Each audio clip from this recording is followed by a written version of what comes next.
श्री देव विठ्ठल रखुमाई, प्रभु श्री रामचंद्र, भगवान श्री गोपाल कृष्ण, श्री महारुद्र हनुमान, महर्षि श्री वेदव्यास, श्रीमद आद्य शंकराचार्य,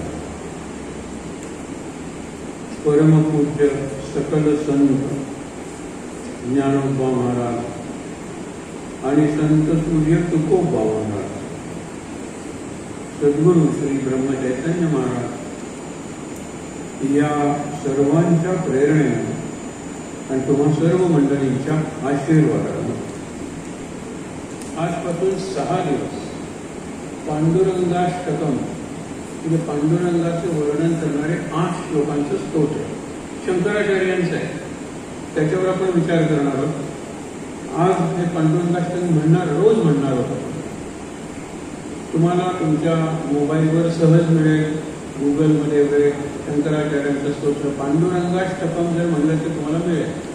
रोज म्हणा घरी, कारण हे दिवस आहेत ना ते फार महत्वाचे आहेत. आजचा दिवस हा की मूर्तीची प्राणप्रतिष्ठा केली, नवीन मूर्तीची. त्याला 25 वर्ष झाली. एका तरी रौप्य महोत्सव 25 वर्ष झाले. मंदिराचा जो असतो तो रथसप्तमीला, तो नंतर असतो. त्याला 100च्या वर वर्ष होऊन गेले मंदिराला. पण आधीची जी मूर्ती होती ती मूर्ती भंगते, काही होते, तो पुनर्प्रतिष्ठापना करावी लागते. शेवटी मूर्ती बदलली म्हणून जशी निष्ठा भक्ती बदलत नाही, कारण त्या मूर्तीत मंत्र म्हणून प्राण निर्माण केला जातो. त्याला प्राणप्रतिष्ठा म्हणतात. आणि ज्यावेळेला मूर्ती बदलायची त्यावेळेला तो प्राण काढला जातो आणि मग ती मूर्ती बदलायची म्हणते.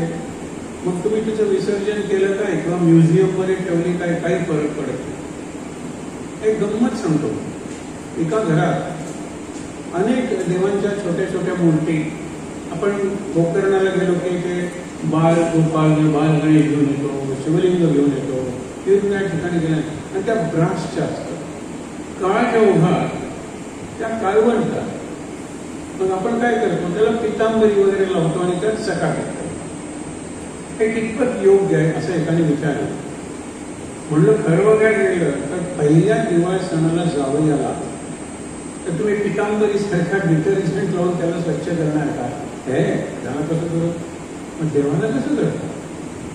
पण मग तुमच्या ह्या मूर्ती एवढ्या चकचकीत कशा दिसतात? परवा विचारलेला प्रश्न आहे. तर म्हणलं एक साधी गोष्ट आहे.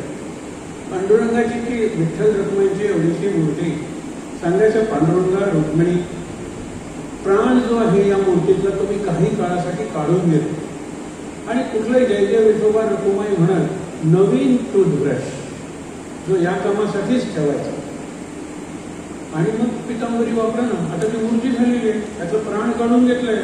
विठ्ठला तुझा प्राण, रुक्मिणी तुझा प्राण मी काढून घेतोय कारण मला तुला स्वच्छ करायचं. आणि मधल्या काळात ओम नमो भगवते वासुदेवाय, जय जय विठोबा रखुमाई, विठोबा रखुमाई मंत्र मात्र म्हणत राहायचा. आणि त्याच्यानंतर धुवून झाली, स्वच्छ पुसून झाली की म्हणायचं की हे विठ्ठला मी पुन्हा प्राणाची प्रतिष्ठा करतोय आणि हे रुक्मिणी पुन्हा मी प्राण अर्पण करतोय, तुझ्या प्रतिष्ठापना करतोय. तेच करायचं असतं. ती मूर्ती काढताना सुद्धा जसे गणपती करता आणल्यावर आपण प्राणप्रतिष्ठा करतो आणि नंतर आपण काय करतो की ते विसर्जन करताना ते प्राण काढून घेतो. ज्याला उत्तर पूजा म्हणतो. ज्यांना जरा अवघड जात असेल बसायला खुर्च्या आहेत, तिथे 1-2 खुर्च्या आहेत, त्याला हरकत नाही. तर गंमत होणार की ज्या वेळेला ही मूर्ती आधीची भंगी असेल ती बदलली. पंढरपूरची मूर्ती 700 वर्ष तीच आहे का हा प्रश्न गुगलला विचारला पाहिजे. नसेल म्हणजे ज्या मूर्तीच्या याच्यावर पायावर ज्ञानेश्वरांनी डोकं ठेवलं तीच मूर्ती ती आहे का असेल तर तो मोठा चमत्कार आहे. मधल्या काही दिवसात काय झालं मी का सांगते, मूर्तीबद्दल कुठला भाव असला पाहिजे.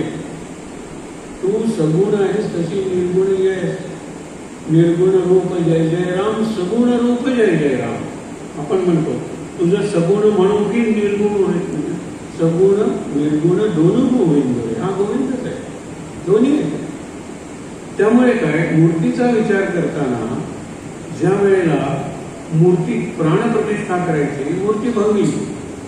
तुम्हाला सांगतो, महाराष्ट्रातली प्रसिद्ध स्थानं, एक तुळजामाई, एका अर्थाने भवानी माता की देवीच एक कुलदेवी आपल्या महाराजांची होती, गोंदवलेकर महाराजांची, रामदासांची होती.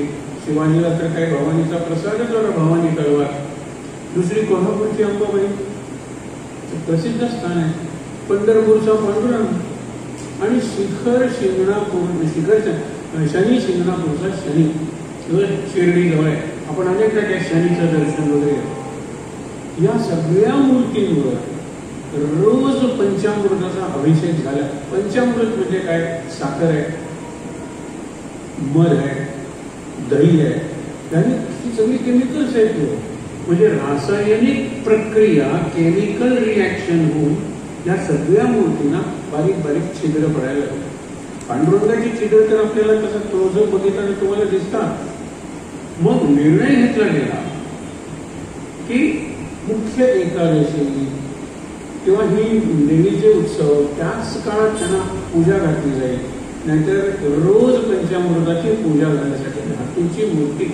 आज शनीला जरी गेला तरी शनीची म्हणून जी काही अमावस्या म्हणली जाते, शनिवार म्हणला जातो, तर दर शनिवारी नाही, दर अमावस्यालाही नसेल. वैशाखी अमावस्या मला वाटतं शनी जयंती असते. त्या दिवशी तुम्ही त्या शनीच्या मूर्तीला, मूर्ती म्हणजे असा एक दगडासारखा आहे शनी, त्याला पंचामृताचं स्नान झाला. ते का करावं लागलं आणि काही श्रद्धा वगैरे काही आढळलेली नाहीये. ते लक्षात ठेवा. आपली श्रद्धा अशी नाही की जरा रंग जर माझ्या भिंतीवर पडला तर माझी मशीदच अशुद्ध झाली, असला काही प्रकार नाहीये. विचार करा तुम्ही. आपण आपल्या मूर्तींकडे पर्सनलाइज्ड गॉड म्हणून गणपतीची पूजेची मूर्ती प्रत्येक सार्वजनिक गणेशोत्सवात एकच असते आणि तो गणेशच असतो. बाकी गणेशाचं रूप दाखवताना माणूस चंद्रावर गेला तर हा ॲस्ट्रॉनॉटच्या रूपात आहे.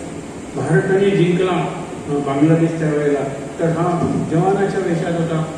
जय जवान जय किसान ज्यावेळेला शास्त्रीजी म्हणले त्यावेळेला जवानाच्या आणि किसानाच्या रूपातही होता. लोक म्हणतात हे काय, अरे कळत नाही तुम्हाला, आमचा जो देव आहे ना तो जिवंत आहे आणि तो पर्सनलाइज्ड आहे, इन्स्टिट्यूशनलाइज्ड नाही आहे. अगदी लक्षात ठेवा की तो वैयक्तिक व्यक्तिगत मित्र असलेला देव आहे. ती काही संस्था नाही आहे चर्च किंवा मशीद वगैरे नावाची. मंदिर हे उघडं आहे, मंदिर हे शक्तीचं केंद्र आहे आणि उपासना करतो, नाम घेतो, त्यावेळेला ती शक्ती निर्माण होते. खूप त्याच्यावर संशोधन झालेलं आहे. आता ते संशोधन जगापुढे येत आहे. जग आपल्या मूर्तींकडे, मंदिरांकडे चौकस बुद्धीनं बघायला लागलेलं आहे. आपण नाही, अजून आपण तेवढे जागे झालेलो नाही आहोत, पण जागे होतोय. आणि जागा होतोय तो सनातनी होतोय असं समजा. सनातन हिंदू म्हणू नका, कारण तो शब्द आता बदनाम झालाय, मागे पडलेला आहे. हिंदू म्हणल्यानंतर एकाने सांगितलं गीता म्हणजे तुम्ही म्हणतात ना तागी तागी तागी तागी गीता गीता गीता, मरा मरा मरा, राम राम राम, दुही दुही दुही, हिंदू हिंदू हिंदू, हिंदू म्हणजे दुही. आपण केलेलं आहे. त्या धर्माचं काय नावच नाहीये. सनातन हा अत्यंत चांगला शब्द गेल्या 1 वर्षात तो इतका लोकप्रिय झाला की निरनिराळ्या देशाचे पंतप्रधान सुद्धा सनातन उल्लेख करायला लागले हिंदू म्हणून ते करत होते ते. आणि सनातन म्हणजे जे जितकं पूर्वी नवीन होतं तितकंच आजही आहे आणि उद्याही राहील. आज सनातन शब्दाचा अर्थ आहे सनातन म्हणजे जुनाट, सनातन म्हणजे बुरसटलेलं असा अर्थ नाही, तो मराठीतला अर्थ आहे. आपण सनातन पुरातन हे शब्द जे वापरतो ते तितके त्यावेळेला नवीन होते, तसेच आजही नवीन आहे. पंढरपूरचं आपण आज 2-3 अभंग वाचणार आहोत.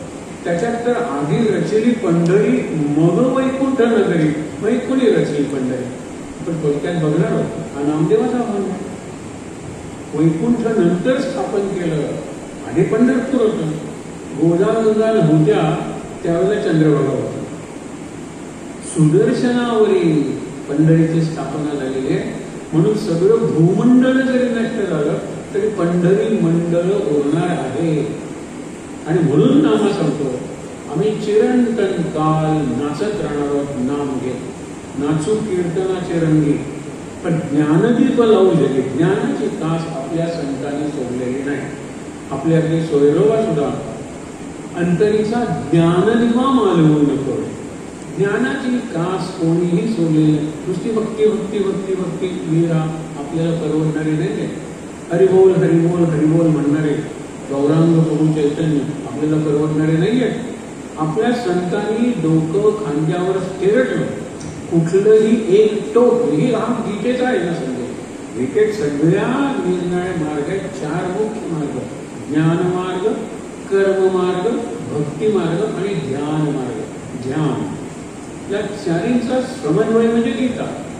आणि हा जो आहे समन्वयाचा देव म्हणजे त्याला महायोग शब्द वापरलेला आहे. जो पहिला आहे या आपल्या स्तोत्रात. महायोग पीठे तटे धीमरत्या, ते आपण नंतर बघणार आहोत. पण आधी तुम्हाला सांगतो ते लक्षात घ्या. तसं परवा एकाने प्रश्न विचारला, दर्शन म्हणजे काय आणि दर्शन घ्यायचं म्हणजे काय करायचं. हे घेणं देणं मागे आपण बघितलं होतं स्वामी स्वरूपानंदांच्या संबंधात. त्यांना बसणं सुद्धा अवघड जातं. झोपायचे ते, पण लोक यायचे त्या खिडकीतून त्यांचं दर्शन घ्यायचे, ते हात वर करायचे का नुसते त्यांच्याकडे बघायचे. आणि ती एवढी स्निग्ध प्रेमळ नजर, त्यांची दृष्टी अमृतासारखी दृष्टी. पण साधारण 15 मिनिटं अर्धा तासाने ज्या खिडकीतून लोक त्यांचं दर्शन घ्यायचे ती खिडकी बंद केली जायची. मोठा दिवस आहे जावं. परत 10-15 मिनिटांनी खिडकी उघडायची. 10-15 मिनिटं दर्शन दिल्यानंतर पुन्हा ती बंद केली जायची. असा जो प्रकार होता. त्याला एकाने विचारलं, आम्ही उभे असतो रांगेत उन्हात वगैरे, आम्ही दमलो तर ते बरोबर आहे. तुम्ही थकता म्हणून खिडकी बंद केली जाते. तुम्ही जर झोपूनच असता, तुम्ही नुसते डोळे कधी कधी डोळे बंद ठेवून सुद्धा आम्ही त्यावेळेला म्हणाले तुम्ही ते काय का दर्शन घ्यायला येतो. हा विचार आपण मागे बघितला आहे. आज जरा नवीन विचार बघूया. दर्शन घ्यायला येतो, तुम्ही दर्शन घेता. बरोबर. मी काय करतो, दर्शन देतो. अशी मला क्रिया सांगा की इथे देणं आणि घेणं याला शक्ती लागत नाही. सांगा. त्यांनी कागद जरी दिला, गुलाबाचं फूल जरी दिलं तरी देताना माझी शक्ती लागते. हाताची काय हालचाल आहे ना, आणि घेताना त्याची शक्ती लागते. म्हणून तुम्ही एक जण येता दर्शन घ्यायला, पण मी अनेकांना दर्शन देत असतो. माझी शक्ती जास्त खर्च होते आणि ही शक्ती शरीराची बाहेरून असते. आणि एका अर्थाने ते चैतन्य असतं. ते चैतन्य कधीही कमी होत नाही. पण तुम्हाला परत परत दर्शन देताना त्याच चैतन्याचा अनुभव यावा म्हणून देणं आणि घेणं. मी खरंच तुम्हाला सांगतो, मला देणं घेण्याची अशी कुठलीही क्रिया माहीत नाही जिथे शक्तीचा संचय किंवा आदान प्रदान देव घेव झालेली नाही. देव शब्दच त्याच्यात आहे. देव म्हणजे देणे आणि घेव म्हणजे घेणे. मी दर्शन देतो, तुम्ही दर्शन घेता. तुमच्यापैकी एक जण दर्शन घेतो, पण मी हजारो जणांना दर्शन देतो. काहीच घडत नाही का? आपण नैवेद्य दाखवतो, काहीच घडत नाही का तिथे? मग आपण इतक्या श्रद्धेने तो प्रसाद का घेतो? शिरा आपण दाखवतो, पण नंतर प्रसाद म्हणून घेतो. आपण नैवेद्याचं ताट डोळ्यासमोर ठेवतो, प्रसाद म्हणून घेतो. असा काय बदल झालेला आहे? एका मुलाने हा प्रश्न विचारला. तो प्रसंग आपण अनेकदा बघितलेला आहे. लक्षात घ्या, आपण आपली श्रद्धा आहे ना ती डोळस बनवली आहे. आणि मग भीतीच वाटणार नाही तुम्हाला की असं झालं तसं झालं, काही नाही. तर त्याला यादी तयार करून दिली आणि सांगितलं दुकानात जाऊन हे पदार्थ घेऊन ये. तो जायला लागल्यावर त्याला परत म्हणून हे घरी विसरले. तू 5/4 पोट घालतो, 5 वावास म्हणून मी 4 आण्याची खडीसाखर सांगितली होती देवाला. त्यावेळेला 4 आण्याची खडीसाखर म्हणजे खूप झाली हो. तर ती खडीसाखर घेऊन तो येतो, वस्तू काढतो वगैरे सगळे. डाव्या हाताने देतो आईला, आई घेतो. त्याच्यात खडीसाखरीची पुडी असते. नंतर आई म्हणते जरा थांब, नैवेद्य दाखवते आई आणि सांगते की तुला सांगितलं होतं 4 आण्याची खडीसाखर दाखवेन, माझ्या मुलाला पास कर.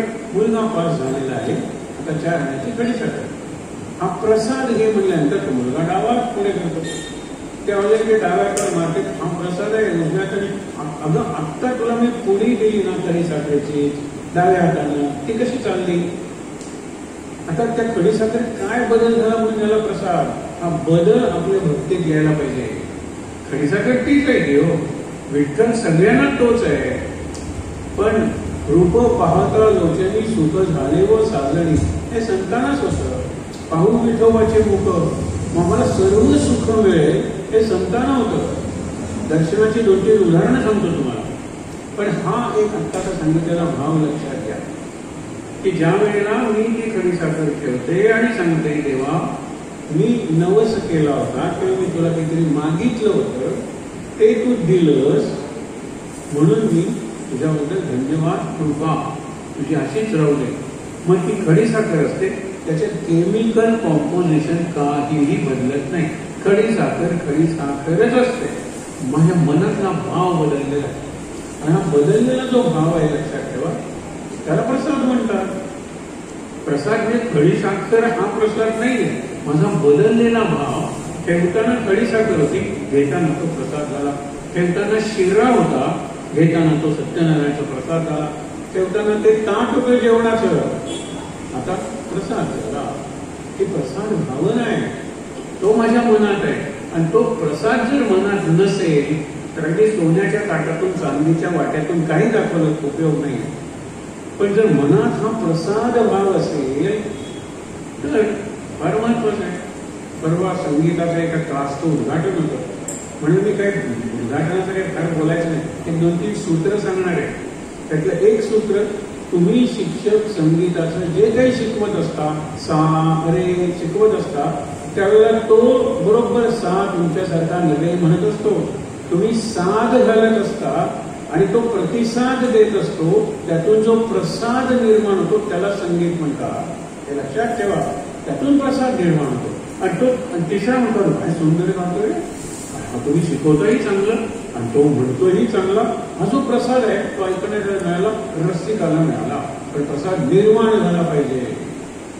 म्हणून आपण घ्यावे प्रसादाचे ताट वगैरे सगळं म्हणतो किंवा प्रसाद उभ्या हाती कनकाचे ताट धरून ज्ञानेश्वराच्या आरतीत नाही का आरती ज्ञानराजा त्याच्यात एक ओळ आहे पायी टकची ठेवले. लोक म्हणतात टक म्हणजे काय आहे टक लावून पाहणे. मला वरचा विठ्ठल दिसतच नाही माझं पायी टकची ठेवले. ज्ञानेश्वर पायी टकची ठेवले. लोक म्हणतात पायी मस्तक ठेवले. हा बदल आहे. ठीक आहे म्हणा तुम्ही पण पायी टकची ठेवले आरती ज्ञान राजा आपण म्हणतो. ते टक लावून पाहणे जे आहे ना टकमक टकमक पाहणे नाहीये टक लावून पाहणे म्हणजे दर्शन घेणे आहे का नाही. हेच मला तुम्हाला सांगितलं. दर्शन घेणं म्हणजे नुसतं पाहणं नाही नुसतं बघणं नाही टक लावून पाहणं सुद्धा नाही. काहीतरी निर्माणच आहे. एखाद्या वारकऱ्याला मिळतं एखाद्या परकीय भक्ताला सुद्धा मिळतं पण दरवर्षी दोन्ही वारीला जाणाऱ्या वारकऱ्याला मिळेल असं नाही. हे लक्षात ठेवा. कारण दर्शनचा एक अर्थ बघणे ही शरीराची क्रिया आहे पण दर्शनचा दुसरा जो अर्थ आहे तो दर्शन म्हणजे फिलॉसॉफी. 6 दर्शन आहे आपल्या ह्याच्यात आणि मुख्य म्हणजे काय दार्शनिक हा जो शब्द आहे दार्शनिक म्हणजे फिलॉसॉफर हे लक्षात घ्या. आणि त्यामुळे दर्शन घ्यायचं म्हणजे पांडुरंगाला समजून घेतलं पाहिजे आणि दर्शन घेताना तो भाव मनात असला पाहिजे. 6 दिवस आपण पांडुरंगाला समजून घेणार आहोत. इतकी वर्ष आपण येतो दर्शन घेतो हे सगळं करतो पण दर्शन घेताना मी कोणाचं दर्शन घेतो. आता मी सहज म्हणलं त्याला हे निराळच प्रकरण आहे. त्यावेळेला म्हणलं सर प्रकरण म्हणजे काय म्हणलं प्रकरणाचे अनेक अर्थ आहेत. प्रकरण ग्रंथ असतात ग्रंथाचं प्रकरण असतं. आपल्याला प्रकरण म्हणजे भानगड एवढाच ग्रंथ माहिती आहे अफेअर पण तसं नाहीये. विठ्ठल म्हणजे काय नाहीये सगळं आहे. त्याच्यात शंकर आहे त्याच्यात विष्णू आहे त्याच्यात हनुमान आहे त्याच्यात गरुड आहे रुक्मिणी म्हणजे त्याच्यात शक्ती आहे. पंढरपूरच्या 4 कथा आपण बघणार आहोत. आपल्याला पुंडलिकाची एक कथा माहित असते पुराणात वेगवेगळ्या सांगितलेल्या असतात त्यानंतर बघूया. पण आधी दर्शनाचा हा अर्थ लक्षात घ्या की एखादा वारकरी म्हणतो विठ्ठला येतो रे. घरात त्याच्या एवढासा फोटो आहे विठ्ठलाचा. त्या फोटोचं दर्शन घेऊन सांगतो विठ्ठला येतो. कुणाकडे येतो तुझ्याकडे येतो. तुझ्याकडे म्हणजे कुणाकडे ज्ञानदेव विठ्ठल तुकोबा ज्याच्याकडे जातो ते त्याच्याकडे मी येतो. हा विठ्ठल आणि तो विठ्ठल सारखाच आहे त्याला माहित आहे. म्हणून प्रत्येक पावलाला तो विठ्ठलाचं दर्शन घेत असतो. विठ्ठला माय बापा ते म्हणत असतो ना. त्याच्यात माय म्हणजे रुक्मिणी आहे आणि बाप म्हणजे विठ्ठल आहे. बाप रखुमा देवी वरू त्याच्यात बाप म्हणजे विठ्ठल आहे कोण रखुमा देवी वरू म्हणजे रुक्मिणीचा वर म्हणजे पती तो विठ्ठल आहे. आणि ज्ञानेश्वर महापरकुमा देवीवरून म्हणतात त्यावेळेला ज्ञानेश्वरांच्या वडिलांचं नाव विठ्ठल आणि आईचं नाव रुक्मिणी. म्हणजे एका वेळेला ते विठ्ठल आणि रुक्मिणीचं स्मरण करतात, त्याच वेळेला आई आणि वडील या दोघांचंही स्मरण करतात. तसं ज्या वेळेला आपण विठ्ठलाचं दर्शन घेतो, आज रुक्मिणीला हे घातलेलं आहे, सोन्याचा असा मुखवटा आहे, पांडुरंगाला कानी घातला. हेच पांडुरंगाचं स्वरूप आपल्याला लक्षात घ्यायचे आणि रूपही लक्षात. रुक्म या शब्दाचा अर्थ सोनं आहे. रुक्मिणी म्हणजे मूर्तिवंत सोनं, सोन्याची मूर्ती. आता सोनं म्हणजे काही गुण आहे. आपण म्हणतो माझा सोन्या, have golden dreams, it was an golden opportunity, it has to be written in golden letters in history. ते काय गोल्ड हा मेटल आहे का? नाही, प्रेशियस, प्रेशियस मोमेंट आहे. This is the golden moment of my life. Golden dream, हे gold लक्षात ठेवा. ती रुक्मिणी. एरवी ज्याला गोल्ड म्हणजे मेटल म्हणतो ती सत्यभामा येते. हो, सत्यभामा म्हणजे पूर्णपणे सोन्याने मडवलेली. कारण सत्यभामेचे वडील सत्राजी सगळी गोष्ट आपल्याला माहित आहे, फक्त उल्लेख करतो. त्यांनी सूर्याची उपासना केली आणि एक मणी मिळवला. सूर्य इतकाच तेजस्वी, त्याचं नाव स्यमंतक मणी. आणि त्या मण्याचं वैशिष्ट्य म्हणजे आपल्या वजना इतकं सोनं तो रोज द्यायचा. आपल्याला सोन्याचं अंड देणारी कोंबडी माहिती आहे, पण हा असा दगड आहे, सूर्याने दिलेला आहे, तो स्वतःच्या वजना एवढं. एके ठिकाणी फुटनोट मध्ये सांगितलेलं आहे याचं रोज 1.5 किलो तो सोनं द्यायचा. समजा आपल्याला 1.5 किलो काय किंवा 1.5 रोज देतोय, वर्षानुवर्ष. ते गोल्ड घेऊन सत्यभामा आलेली. आता तो प्रसंग आपण बघितलेला या संदर्भात बघूया ना, की ज्या वेळेला एक महत्वाचं पर्व असतं, पर्व म्हणजे महत्वाचा ऑस्पिशियस मोमेंट, पवित्र असा क्षण असतो किंवा पवित्र असा काळ असतो. कुंभ पर्व नाही का झालं, महाकुंभ पर्व 45 दिवस होतं. ते गंमत बघा, हे जे पर्व आहे तसे एक पर्व होतं. त्यावेळेला नारद आले कृष्णाला भेटायला. कृष्ण नव्हता, पहिल्यांदा सत्यभामा भेटली. तिने नारदांना नमस्कार केला. नारद म्हणाले, सत्यभामे बरं झालं तूच भेटलेस. आज अशी एक पर्वणी किंवा पर्व आहे की आज ज्याचं दान कराल ते तुम्हालाच फक्त 7 जन्म मिळेल किंवा तुम्हाला भरपूर मिळेल. त्यामुळे फक्त वस्तू द्यायला पाहिजे का? व्यक्तीचं दान केलं तरी चालेल, कशाचंही दान केलं तरी चालेल. ते म्हणते मी कृष्णाचं दान करते. कारण या जन्मात कृष्ण विभागला गेलेला आहे. 8 कृष्णाच्या पत्नी, त्याला कृष्णाच्या शक्ती किंवा कृष्णाच्या नायिका म्हणतात. आपल्याला 1-2-3 माहीत असतात. आपल्याला सत्यभामा माहीत असते, आपल्याला रुक्मिणी माहीत असते, आपल्याला जांबुवंती माहीत असते, पण नंतर भद्रा, सत्या, लक्ष्मणा, मित्रविंदा आणि कालिंदी या प्रत्येक कृष्णाने मिळवलेल्या आहेत. निरनिराळ्या पद्धतीने कृष्णाने मिळवलेले आहेत. आणि रुक्मिणीने तर सांगितलं की मी पत्र लिहिलेलं आहे तुला, तुझं मिळालं नाही तर मी उद्या शिशुपालाशी लग्न करणार नाहीये, दुष्ट आहे, मी आत्महत्या करेन, पण परत जन्माला येईल जोपर्यंत तुम्हाला मिळत नाही तोपर्यंत. आणि मग ते आपल्याला माहित आहे, रुक्मिणी हरण म्हणतात. खरं म्हणजे रुक्मिणीने केलेलं वरण, वरण म्हणण्याचं तुम्हाला मराठी शब्द आठवेल, पण वर म्हणजे निवडणे. स्वयंवर आठवलं ना? स्वयंवर हा तो इव्हेंट आहे आणि त्याची प्रोसेस काय? स्वयंवरण म्हणजे मी निवडलेला आहे माझा पती. विचार करा. असू दे, तोही विषय नाही आपला. तर ज्या वेळेला सत्यभामा म्हणते मी कृष्णाला दान केलेलं आहे, म्हणजे कृष्ण आता 7 जन्म फक्त मला मिळणार. हो म्हणाले. दान केलेस, पाणी सोड, संकल्प केला आणि दान झालं. इतक्यात कृष्ण आला. नारद म्हणाले बरं झालं कृष्णा, नाही तर मला तुला शोधावं लागलं असतं. चला आता जसं मी फिरतो नारायण नारायण म्हणत, तसा तू फिर नारद नारद म्हणत. आपण अखंड फिरत राहूया. का? तुला दान केलेलं आहे. त्यावेळेला सत्यभामा जागी झाली. हे लक्षात ठेवा. दान करत नाही, तुला वाटतं कसं चेक देतो ना आपण, त्या चेकमध्ये कुठे पैसे असतात? तुम्हाला एक गंमत सांगतो, भाव कसा असतो. पोस्टमन ज्या वेळेला 100 रुपये त्या आईला आणून द्यायचा, मुलगा मनी ऑर्डर पाठवायचा मुंबईहून, त्यावेळेला ती त्या 100 रुपयाला त्या डोळ्यात पाणी यायचं, त्या नोटा भिजवायची डोळ्याच्या अश्रूंनी. तो माझ्या मुलाचा स्पर्श झालेल्या या नोटा आहे. पोस्टमन पहिल्यांदा हसायचा. तो का हसला? तिचा तो भाव राहावा म्हणून तो काय खरं म्हणजे त्याने मुंबईच्या पोस्टात 100 रुपये दिले आणि इकडच्या पोस्टाने दिले. ते कुठे ते रुपये सांगा बरं? तेच रुपये नाहीच आहे. पण तुझ्या मुलांनी तुला हे पैसे पाठवले आहेत महिन्यानंतर. तिचा जो भाव होता, या नोटांना माझ्या मुलाच्या हातांचा स्पर्श झालेला आहे. त्या भावाला काही किंमत नाही, 100 रुपये किंमत नाही आहे या भावाची. पोस्टमन तो भाव टिकू देतो.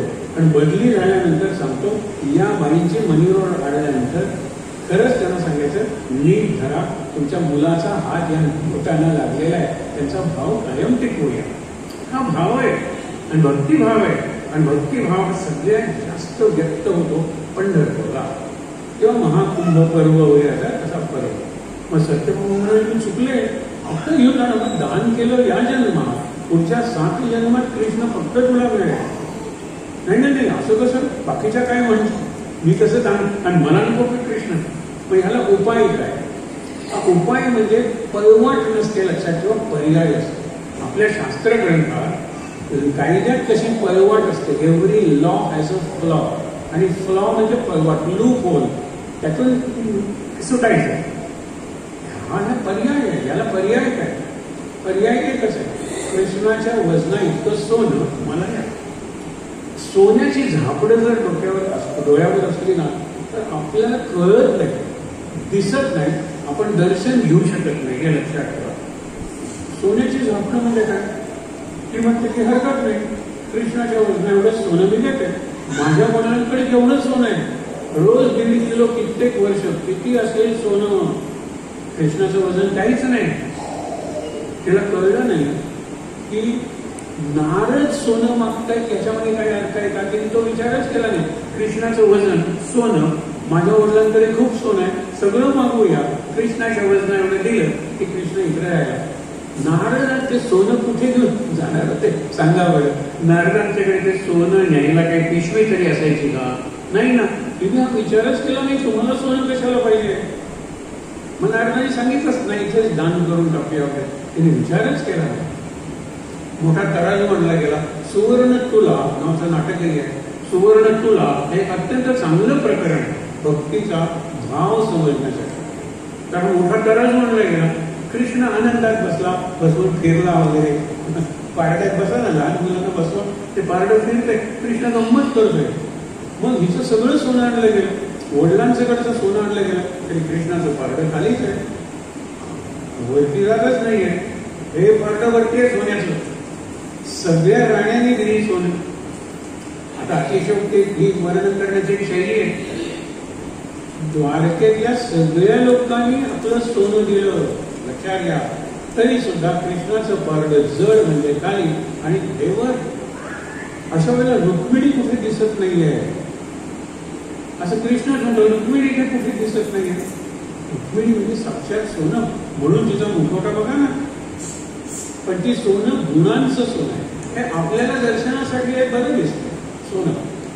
परंतु रुक्मिणी त्यावेळेला तुळशीची पूजा करत असते. तुळशीचं संस्कृत मधलं नाव हरिप्रिया किंवा विष्णुप्रिया आहे. तुलसी हा सुद्धा संस्कृत शब्द आहे. म्हणजे तिचं ह्याला प्रिय आहे, तुम्ही तिची पूजा करते. आणि त्याची ती नित्य पूजा असायची. स्तोत्र म्हणायचे, प्रदक्षिणा घालायची, आरती करायची, नैवेद्य दाखवायचे. हे सगळं चालू असतं. तिची दासी येते, खूण करून सांगते, मोठं संकट आलेलं आहे. आणि ती सांगते, ऐका मी काय सांगते ते. तिचं चालूच आहे, पण ती ऐकते. ती सत्यभामेने असं सांगितलं, आता वजना एवढं. आणि कितीही सोनं घातलं दुसऱ्या पारड्यात, तरी कृष्णाचं पारडं जडच आहे. ती बघते तुळशीकडे, एक पान पिकलेलं असतं. आता इथे लक्षात ठेवा, येलो मेटल म्हणजे सोनं, yellow metal. But anything yellow is not gold. पण असं काहीतरी येलो असेल की जे गोल्ड पेक्षा जास्त प्रेशस आहे, की ते तुळशीचं पिकलेलं पान. तुळशीची सगळी पानं एकदम पिकत नाही, माहिती आहे. एक पिकलेलं पान असतं, ते दासीकडे देते आणि सांगते त्या पारड्यात घाल. दासी रुक्मिणीने हे दिले म्हणून घातल्याबरोबर ते पारडं खाली जातं आणि कृष्णाचं पारडं वर येतं. सत्यभामेला तरी कळत नाहीये की हा काय चमत्कार आहे. तिला एकच आपण मराठीत म्हणतो ना, जीव भांड्यात पडला. याचे इंग्रजी भाषांतर काय करणार आहे मराठी ही फार निराळ, पण प्रत्येक भाषाही निराळी. विशेषतः भारतातल्या भाषा म्हणी हा जो प्रकार आहे, वाक्प्रचार जो प्रकार आहे, तो नाही आपल्याला कळणार.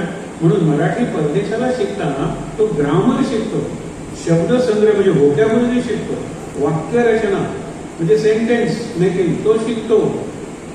पण हे त्याला जमत नाही. एक चांगला ज्ञानेश्वरी मराठीतून प्रवचन करणारा, मला वाटतं डलरी असा कोणतरी असेल, त्याचा मार्ग आहे पुण्याला. तो फादर डलरी म्हणून आला आणि ज्ञानेश्वरी तुकाराम त्यांचं गाठायच्या प्रेमातच पडला. अत्यंत चांगलं मराठी शिकला फादर डलरी मार्ग, मला आठवतो पुण्याला आहे. तर त्यांनी काहीतरी बुद्धिमान, तो म्हणतो मला आता मराठी चांगलं यायला नाही. त्यावेळेला एक जण म्हणला मला नाही वाटत. अरे मी प्रवचन करतो ना. नाही नाही, प्रवचन करणं ही निराळी मराठी. तुम्हाला मराठी येत असं आम्हाला वाटत.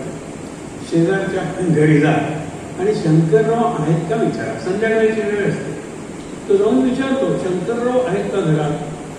चपला दिसत नाहीये. शंकरराव आहेत का घरात. पगडीही दिसत नाहीये.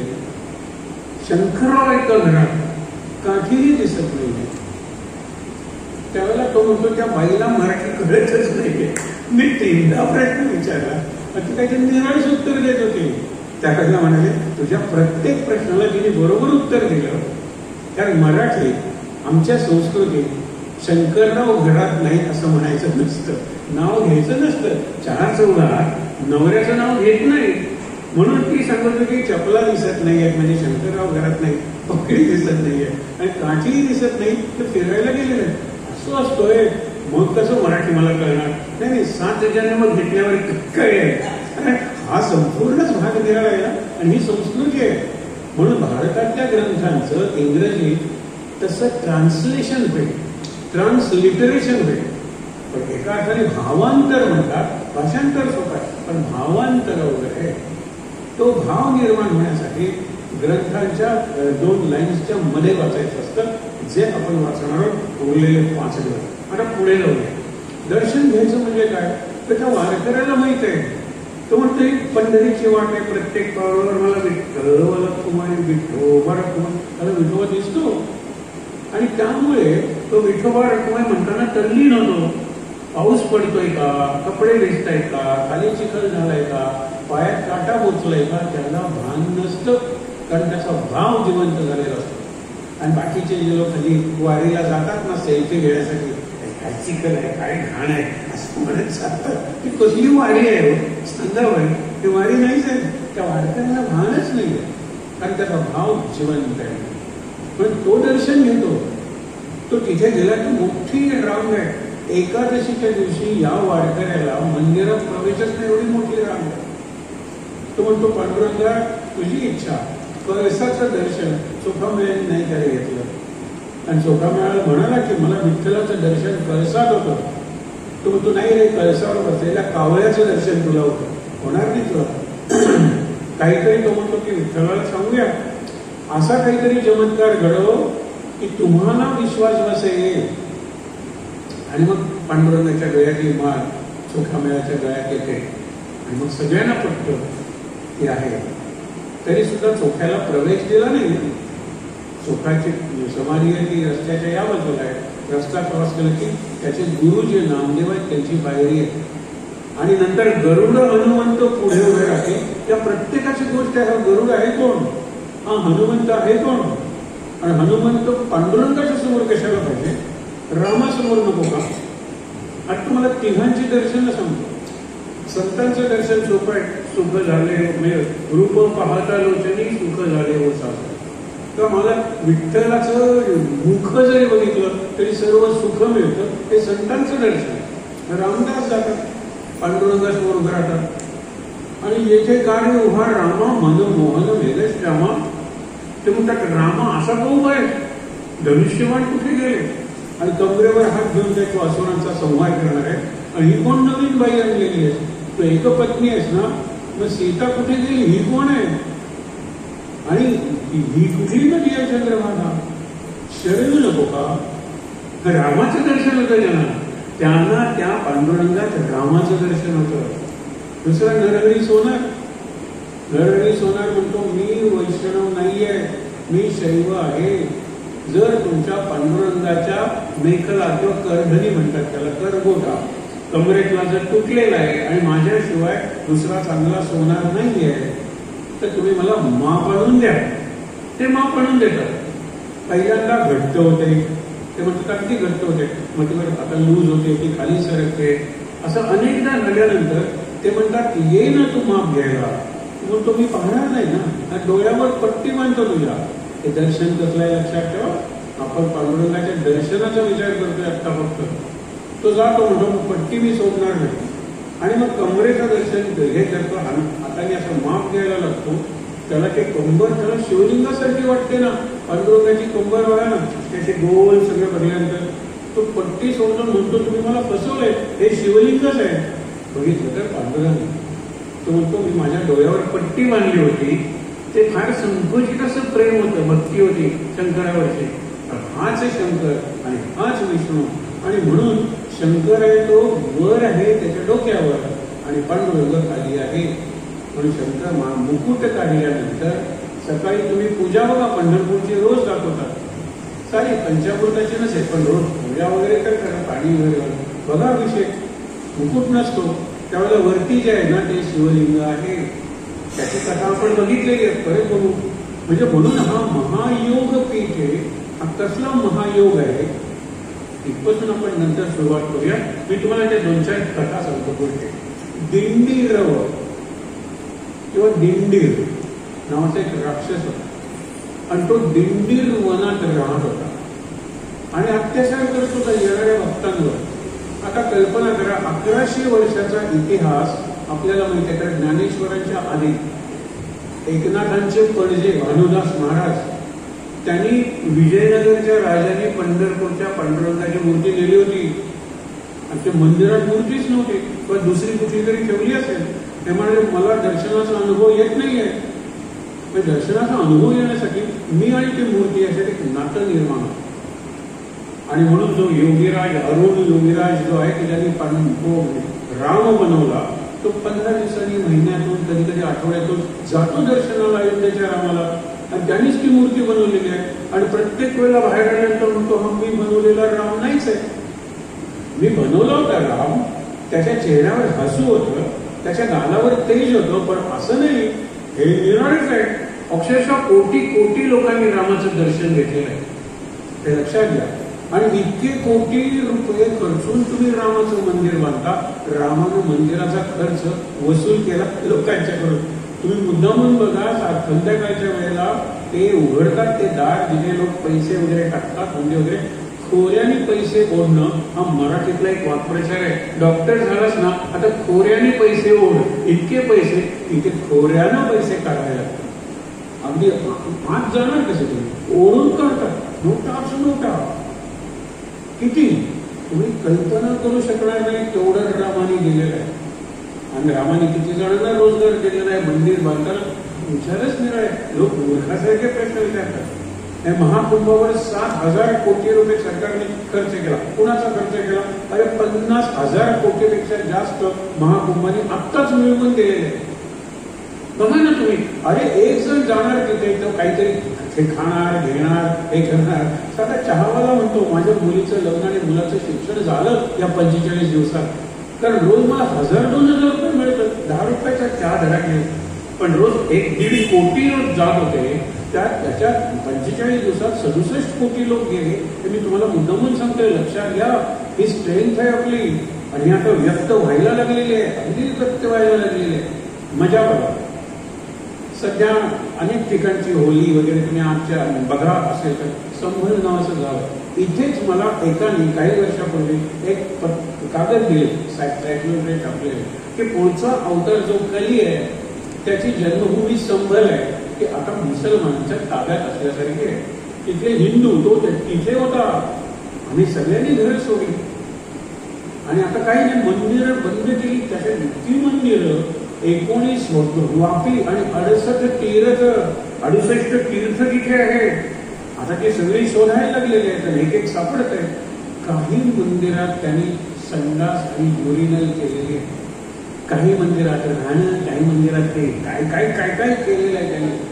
आता महाशिवरात्री जोरात झाली आणि हेही झाली. खरंच तुम्हाला सांगतो, फेकलेला रंग मशिदीवर उडेल म्हणून त्या मार्गाला न्यायची नाही असं आत्तापर्यंत गेल्या वर्षीपर्यंत 46 वर्षापूर्वी संबल म्हणून हिंदू गेले.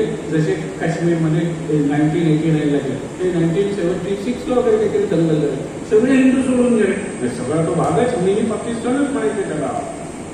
आता काय काय घडले गेल्या काही दिवसात. आणि आता काय सांगितलं, आमचा रंग उडल्याने तुमची मशीद अपवित्र होते ना, सरकारने ताडपत्री आणून मार्गावरच्या सगळ्या मशिदी झाकल्या. कल्पना काय, सरकारने झाकल्या. मग आता ते व्हिक्टीम कार्ड आहे बघा आमच्या मशिदी सुद्धा. अरे ज्या रंगाने, आणि वाजपेयींनी जे भाषण केलं होतं, अब हिंदू, आता हिंदू मार खाणार नाही म्हणून त्यांचं मुद्दामून ते भाषण आहे. कितीतरी वर्षापूर्वीच आहे. ते म्हणाले आम्ही पथकं घेऊन गेलेलो होतो, इथे दंगल झाली कारण का यांचा रंग मशिदीवर उडला म्हणून. आमच्या पथकाने त्यावेळेला असे कॅमेरे वगैरे नव्हते, एवढे मोबाईल नव्हते, पिचकारी चालते, लोकांनी जाता येता पिचकाऱ्या मारलेले, त्या भिंतीवर चालतात, गुलाल चालत. हे हिंदू आता समजून घेणार आहे. आता इथून पुढे ते मार खाणार नाही. आणि पुढे काळ बदलतच गेला. आज सगळे आता ताडपत्र्या काढले. त्यांनी सांगितलं, पोलीस ऑफिसर सांगतो, मला मजा वाटते, का सांगतोय, बदलता भारत त्याच्यात आपण होतं आपल्या नातवांसाठी. मी सांगतोय तुम्हाला, आपल्या मुलांनी हे बघतील, ऐकतील, मला माहिती, त्याच्याकडून फार आशा अपेक्षा घेऊ नका, नातवांसाठी बघा. आणि बदलता भारत मिळणार आहे. घराघरात संस्कार केंद्र निर्माण होणार आहे. आणि तुम्ही करायचीच गरज नाही, ऑनलाईनच होणार आहे. पोस्टात जसे वाटतात तसं एखादं सांस्कृतिक वार्तापत्र नावाचं तुमच्या घरात महिन्यातून 2दा येणार आहे. त्याच्यात सकाळी कुठले श्लोक म्हणायचे, आंघोळ करताना कुठला, जेवताना कुठला, झोपताना कुठले, सगळं घरात पोहोचवलं जाणार आहे तुमच्या. आणि मी फर्स्ट हँड इन्फॉर्मेशन देते, मी काही गोष्ट सांगत नाही तुम्हाला, पण आता ते तरी वाचा ना तुम्ही. म्हणून आपण प्रत्येक वेळेला स्तोत्र लिहून का घेतो, प्रिंटेड, अभ्यास करूया. त्याच्यात किती अर्थ दडलेला आहे हे सगळं बघा. मला तुम्हाला सांगायचं काय, भारत बदलतोय. त्या बदलाचे आपण केवळ साक्षीदार राहणार आहोत का साथीदार होणार आहोत? घरात राहून सुद्धा आपण बरंच काहीतरी करू शकतो. हे लक्षात घ्या. सुंदर 46 वर्षात झाले नव्हती एवढी प्रचंड ओळी झाली. प्रचंड सैनिकही होते, म्हणजे फौज होते, पोलीस होते. करावं लागणार, म्हणजे होत नव्हती ती झाली. मग आता त्याच्यातच काही म्हणायला लागले, असा रंग घेऊन असेल मशीद अपवित्र, तर आमची मशीद काय लायकीची आहे, तेच लोक म्हणायला लागले का हा बदल आहे. हे लक्षात ठेवा तुम्ही. त्याच्यातलेच कितीतरी मौलवी मुल्ला म्हणायला लागलेले ते चूक आहे. तर आमच्याकडे प्रत्येकाने हे जाणार. जसं रामदासांनी उत्तर दिलं होतं की रथ अडकलेला आहे हनुमान जयंतीचा आणि असे फांदीमध्ये आलेली आहे, ते म्हणाले रथ का नाही आला, हनुमान जन्माचा वेळ आलेला आहे. तेव्हा ते म्हणाले सरदाराची परवानगी घेतल्याशिवाय हे होत नाही, तुम्हाला रथ पुढे नेता येणार नाही, पुराण आणून द्या म्हणजे. त्यांनी ती फांदी तोडली, रथ आला, हनुमान जयंती झाली. संध्याकाळी त्या सरदाराला कोणीतरी सांगितलं, तो सरदार तिथे गेला, घोड्यावर बसून लेदरचा म्हणतात ना, म्हणजे चामड्याचा शाबूक घेऊन गेला. कोण समर्थ गेले तिथे, कुणी तोडली फांदी, मी तोडली. कशी तोडली? त्याने पुन्हा पुराण घेऊन दुसरी फांदी तोडली आणि सांगितलं अशी तोडली. तो म्हणतो की माझ्या देखत करतो. आणि त्यांनी मारायला सुरुवात केल्यानंतर समर्थ होते, त्यांनी चाबूक धरला, त्याला घोड्यावरून खाली ओढला, पहिल्यांदा तुळवला. सगळे लोक जमले ना, मसूरमध्ये काही फार लोक नव्हते, मसूरमधलं पहिलं हनुमान मंदिर. आणि नंतर त्याच्या हातातल्या चाकाने त्याला एवढं बडवलं आणि नंतर लोकांना सांगितलं इथून पुढे रथाच्या मध्ये येणाऱ्या प्रत्येक फांद्या, सर्व फांद्या तोडल्या जातील. हे लक्षात घ्या. आज मी तोडल्या, उद्या तुम्ही तोडतील. आणि तो शरण आला आणि म्हणाला तुमच्याकडे तेवढं तेज आहे, मला मार्ग दाखवा. ते म्हणाले नाही, तुझा मार्ग, तुझा धर्म आहे तो नीट कर, अत्याचार करू नकोस. तो जाऊ दे. हे तुम्हाला सांगतोय, हे सगळं या सध्या घडणाऱ्या बदलाच आहे. हिंसा होणार आहे. 5 वर्षात प्रचंड किंमत आपल्याला द्यावी लागणार आहे. 5 वर्षानंतरचा भारत नक्की निराळा असेल. आणि 2050 सालचा भारत मी कितीदा तुम्हाला सांगितलेलं आहे. 2050 साली ही जी सगळी युद्ध वगैरे ती सगळी सेटल होती. युद्धाचा कंटाळा येईल जगाला. आजच इस्रायलमधले लोक म्हणाले किती वर्ष लढायचं, त्यांनी 50 मारले, आपण 500 मारतो, खरं आहे, पण आपले 50 मरतात म्हणजे 50 घर उद्ध्वस्त होतात. त्यांचं काय, हम 5 हम 25, हे त्यांचं सूत्र आहे ना, त्यांचं गणितच ते आहे. त्यांना 4 पत्नी करता येतं, आम्ही 5 झालो, 25 मुलं, त्यांची संख्या. आपलं काय म्हणून नको हे युद्ध. हे सगळ्या गोष्टी अभ्यास करा जरा. हे राजकारण वगैरे काही नाही, हे जगाचं कारण आहे. कालचक्राची गती तुम्हाला आठवतं ना, मैं समय बोल रहा हूं. आता पुढच्या महिन्यात नंतर तुम्हाला सांगेन, इथून जवळच शेरड्या नावाचं गाव आहे सावर्ड्याच्या ठिकाणी, तिथे 8 दिवस प्रवचन मला महाभारत विषय आहे. आणि जो विषय असेल त्यावेळेला मैं काल बोल रहा हूं, समय बोल रहा हूं म्हणून हरीश भीमानीच्या आवाजात महाभारताच्या सुरुवातीला म्हणतो, मी थांबूच शकत नाही, पण आज मी थांबणार आहे. काय सुंदर आहे. त्यांनी मला ऐकवलं सकाळी, म्हणलं हे करा ना, कारण तो महत्वाचा प्रसंग आहे. तो म्हणतो, मी थांबूच शकत नाही, मी काल, आज आणि उद्या अशा प्रकारात तुमच्या प्रत्येकाला अनुभवाला येत असतो. आज मी थांबायचं ठरवलंय, कारण आज एक अद्भुत दिव्य असा संवाद केला जाणार आहे कुरुक्षेत्रावर. कृष्ण आणि अर्जुन, भगवद्गीता. तो ऐकायला मला थांबायला नको. काळ पुढचं सांगत असतो आणि त्या घटनाच्या भागात घडत असतात. हा प्रयोग आहे आणि ते सगळे लोक ऐकणार आहे. म्हणून इथून पुढे तुम्ही ज्या वेळेला भेटाल, एप्रिलमध्ये तो कार्यक्रम आहे, तर त्यावेळेला तुम्ही ऐकून जाणार आणि सांगा की ही या घटनेवरही आधारित आहे. ते हिंदी, हरीश भीमानी आणि त्यावेळेचं ते लीक झालेलं नाही, पण जरा इफेक्टिव्ह आपल्याला करता येईल. ते ऐकूया आणि नंतर महाभारत सांगूया. आणि संस्कार महाभारत हा विषय असेल. महाभारतातल्या अशा घटना की त्यातून कुठला संस्कार 2025 साली घ्यायचा, आणि ही जी मुलं आहेत संस्कारक्षम वयातली, त्यांच्यासाठी आपण आपल्यावर कोणता संस्कार घडवायचा हा विषय. महाभारत कथाच त्याची चांगली आहे. असू दे, मुद्दा काय आपला, दर्शन म्हणजे पाहणं आहे. त्याला ते दर्शन नंतर शिवलिंग दिसलं ते कुणाला, नरहरी सोनाराला. यांना रामदासांना तिथे राम दिसला नाही म्हणून ते उदास झाले. शंकराचार्यांना काय दिसलं, ते म्हणतात हा काय पांडुरंग आहे. अरे परब्रह्मलिंगम भजे पांडुरंगम. आता एकच शब्द सांगूया आणि आपण स्तोत्र वाचायला सुरुवात करूया. सगळीकडे जवळजवळ पांडुरंगाच्या काळ्या मूर्ती असतात. एक संगमरवरी मूर्ती बघितल्यानंतर छोटी मुलगी विचारते, काय झालंय, आजारी म्हणजे अॅनिमिक दिसतोय, त्याचं हिमोग्लोबिन कमी झालंय का. हा शब्द तिने नाही वापरला, पण तिला ते म्हणायचं होतं, पांडुरंग पांढरं कसा पडला. कारण पांडुरंगाच्या सगळ्या मूर्ती, पण पांडुर म्हणजे पांढरं अंग. जसा वज्र अंग वज्ररंग झाला, तसा पांडुरंग पांडुरंग झाला. आपण एरवी पांडुरंगाष्टकम म्हणतोय, मूर्ती तर समोर काळी आहे. हा पांडुरंग कसा झाला, तर पांडुर कसा रंग आहे, तर पांढरा आणि काळा यांचं मिश्रण, त्याला सावळा म्हणतो. म्हणजे पांडुरंग, त्याला पांढरट, पांडुरक आपण शब्द वापरतो ना. There is shade of white, shade आहे. पूर्णपणे पांढरा नाही बगळ्यासारखा, पण पूर्णपणे काळाही नाही कोळशासारखा, कावळ्यासारखा नाही, कावळाही नाही बगळाही नाही. दोघांचा संयोग मिळून जे होईल ना, तसा तो पांडुरंग आहे. त्याला कधी निळा, सावळा आणि काळा खूप तसा पांडुरंग म्हणत नाही, त्याला सावळा लोक म्हणतो. आता पांडुरंग का झाला, त्याचा अंग पांढरं का झालं. काय सुंदर आहे. भक्तीचं सांगतो आणि ज्ञानाचं सांगतो. भक्तीचं काय, ते बाळ गाय चरायला न्यायचं, बरोबर. संध्याकाळ झाली की गाई हमरायच्या, कारण त्यांना वासरांचं दूध पाजायचं असायचं ना, आणि त्या धावायला लागायच्या. ही जी संध्याकाळची वेळ आहे त्याला गोधुली किंवा गोरज मुहूर्त असं म्हणतात. रज म्हणजे धूल, आणि त्यावेळेला पांढरी माती तिथे आणि ती उडायची गाईच्या, आणि हे गाईंबरोबर धावायचे ना. कृष्णाचं वय काही 7-8 वर्षाचं असेल.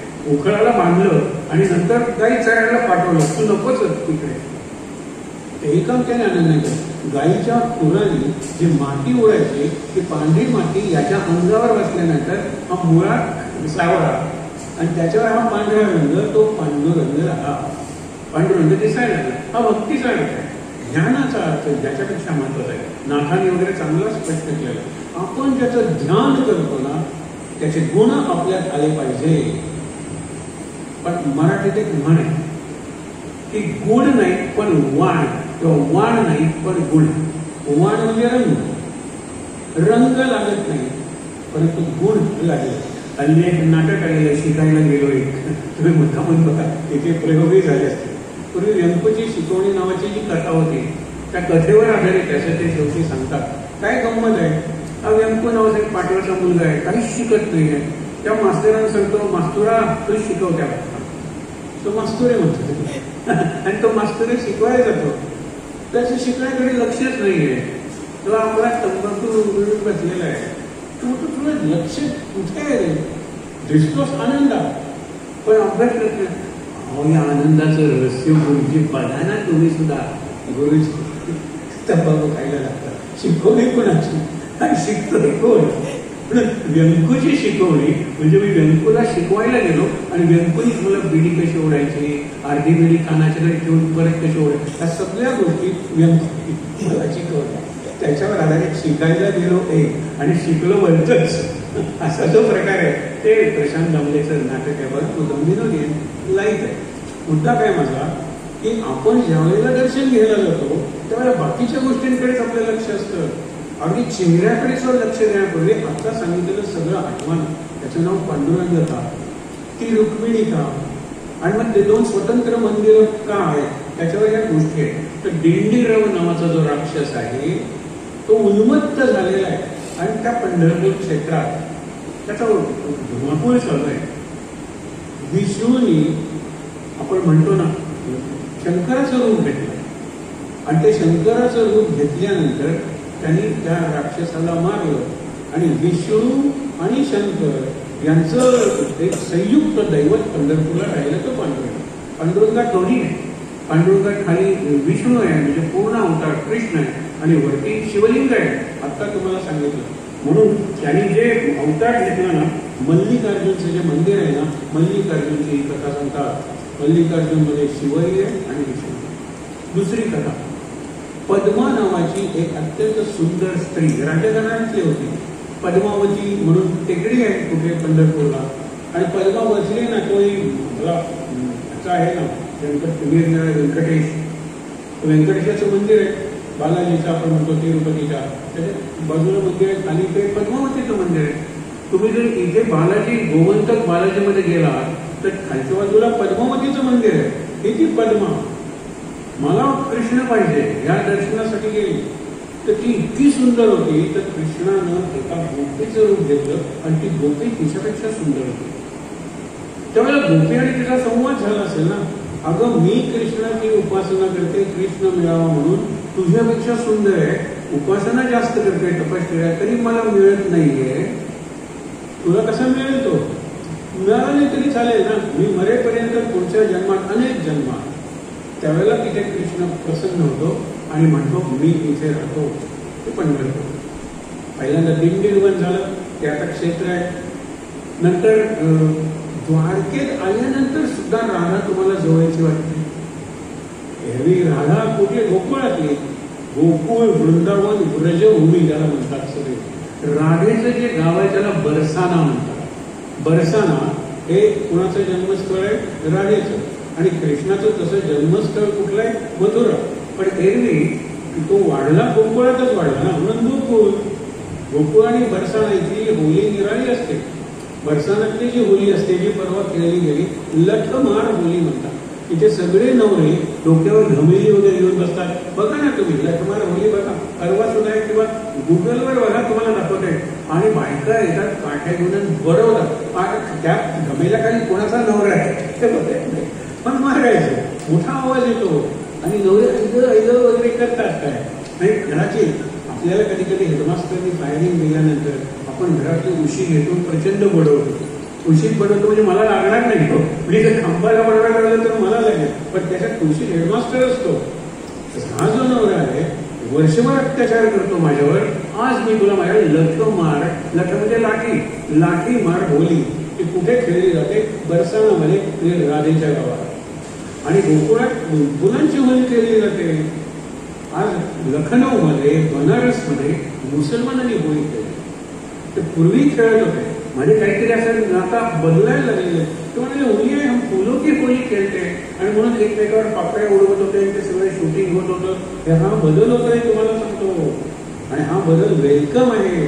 दुसऱ्या टोकाला जो विचार करू नका, कुठेतरी मध्ये यावं लागतं आणि ते मध्ये येणारा देव तो विठ्ठल आहे. विठ्ठल त्याला गोल्डन मीन म्हणतो ना, सुवर्ण मध्य आहे. वैष्णव आणि शैव हे एकमेकाचे गळा कापणारे संप्रदाय होते, ज्याला आपण गोव्यात उभे आणि आडवे म्हणतो. उभे आणि आडवे गंमतच आहे. या मुलाने प्रश्न विचारला, तो त्रिशूळ घेऊन असा उभा असतो ना, मग तुम्ही त्याला आडवं का म्हणता? आडवं गंध लावतो म्हणून. आणि असं सुदर्शन चक्र आडवं असतं ना, मग तुम्ही त्याला उभा का म्हणता? उभं गंध लावतो म्हणून. गंधावरून तुम्ही ठरवता. म्हणजे इकडे जर असेल ना, असं मानलं गेलं, ज्यावेळेला पाकिस्तान झाला त्यावेळेला बांगलादेशात हे जर इथे असेल तर मारा, इथे असेल तर राहा. काय इथे म्हणजे शेंडी, हिंदू येतो, इथे म्हणजे दाढी, मुसलमान येतो. अशा पद्धतीनं माथाट झाली.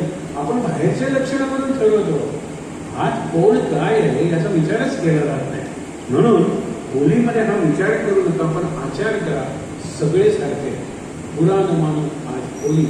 कुणालाही रंग लावायचा असतो, ते रंग फेकणं, त्याच्यात केमिकल्स असणं, हे सगळं आता बदलायला लागलं आहे. अगदी काल सांगतो, गोव्यात निदान 10 ठिकाणी तुम्ही बघा गुगलवर किंवा इंटरनेटवर, 500 रुपये 1000 रुपये देऊन होली. ते आमच्या नाट्यातल्या काही जणी गेल्या होत्या खेळायला. अत्यंत डिसेंट होली. सगळे रंग ते ह्याला लावायचे. नंतर ते रंगाचं रेन डान्स असतो तसं शॉवर मधून रंग वगैरे सगळ्या प्रकारचे सुंदर स्नॅक्स होते खायला. चांगली गाणी म्हणली गेली. प्रत्येकाने नृत्य केलं. लावलं होतं ते बिलकुल बीट म्युझिक वगैरे नव्हतं, डॉल्बी वगैरे अशी नव्हती. अत्यंत सॉफ्ट होती. 500 रुपये किंवा 1000 रुपये रेट होतं. 500 रुपयाची खेळून गेलेले 1000 रुपयाकडे गेले. त्यावेळेला त्यांनी त्यांचं स्वागत केलं, म्हणाले आमची कॉम्प्लिमेंट आहे. त्यांच्यापेक्षा जास्त चांगलं काय होतं, सॉफ्ट म्युझिक होतं, नाचणारा शिकवणारा होता. दिवसभर आनंदात घालवला. विशेषतः IT ची जी मंडळी आहेत ना, IT म्हणजे आपण इन्फॉर्मेशन अँड टेक्नॉलॉजी म्हणतो ना, त्यातली जी मुलं आहेत, लाख लाख रुपये पगार असलेली, त्यांना अशी वाट बाहेर घेण्यासाठी वर्षभर जो स्ट्रेस असतो तो स्ट्रेस बस्टर म्हणतात, किंवा डिस्ट्रेस होण्यासाठी ते आवश्यक असतं. म्हणूनच आपल्याकडे जसा शिमगा आहे किंवा शिगमा आहे, होली आहे, तर त्यांच्याकडे कार्निवल आहे, त्यांच्याकडे 31 डिसेंबर आहे. वाटेल ते नासा. आणि बऱ्याच वेळेला ते गॉगल वगैरे घालतात, मुखवटे घालतात. म्हणजे एखादा जज त्याच्या कोर्टातल्या टायटिस्ट बरोबर सुद्धा नाचेल, जर दोघांनी ठरवलं असेल मी हा मास्क घालणार आहे, तू तो मास्क घाल. पण डुक्करबाजी आहे ना, मास्कच्या मागे कोण आहे? मला नाही तर जज म्हणून मला टाळ्या सुद्धा वाजवता येत नाही, शिट्टी सुद्धा वाजवता येत नाही, कारण मी जज आहे. आणि मी कॉमेंटेटर ऐकतो, याची सेंचुरी तर झाली हा म्हणून मी टाळ्या नाही वाजवू शकत, मी जज आहे. हे सगळं मी त्या होळीच्या दिवशी करेन, हे सगळं मी त्या कार्निवलच्या काळात करेन.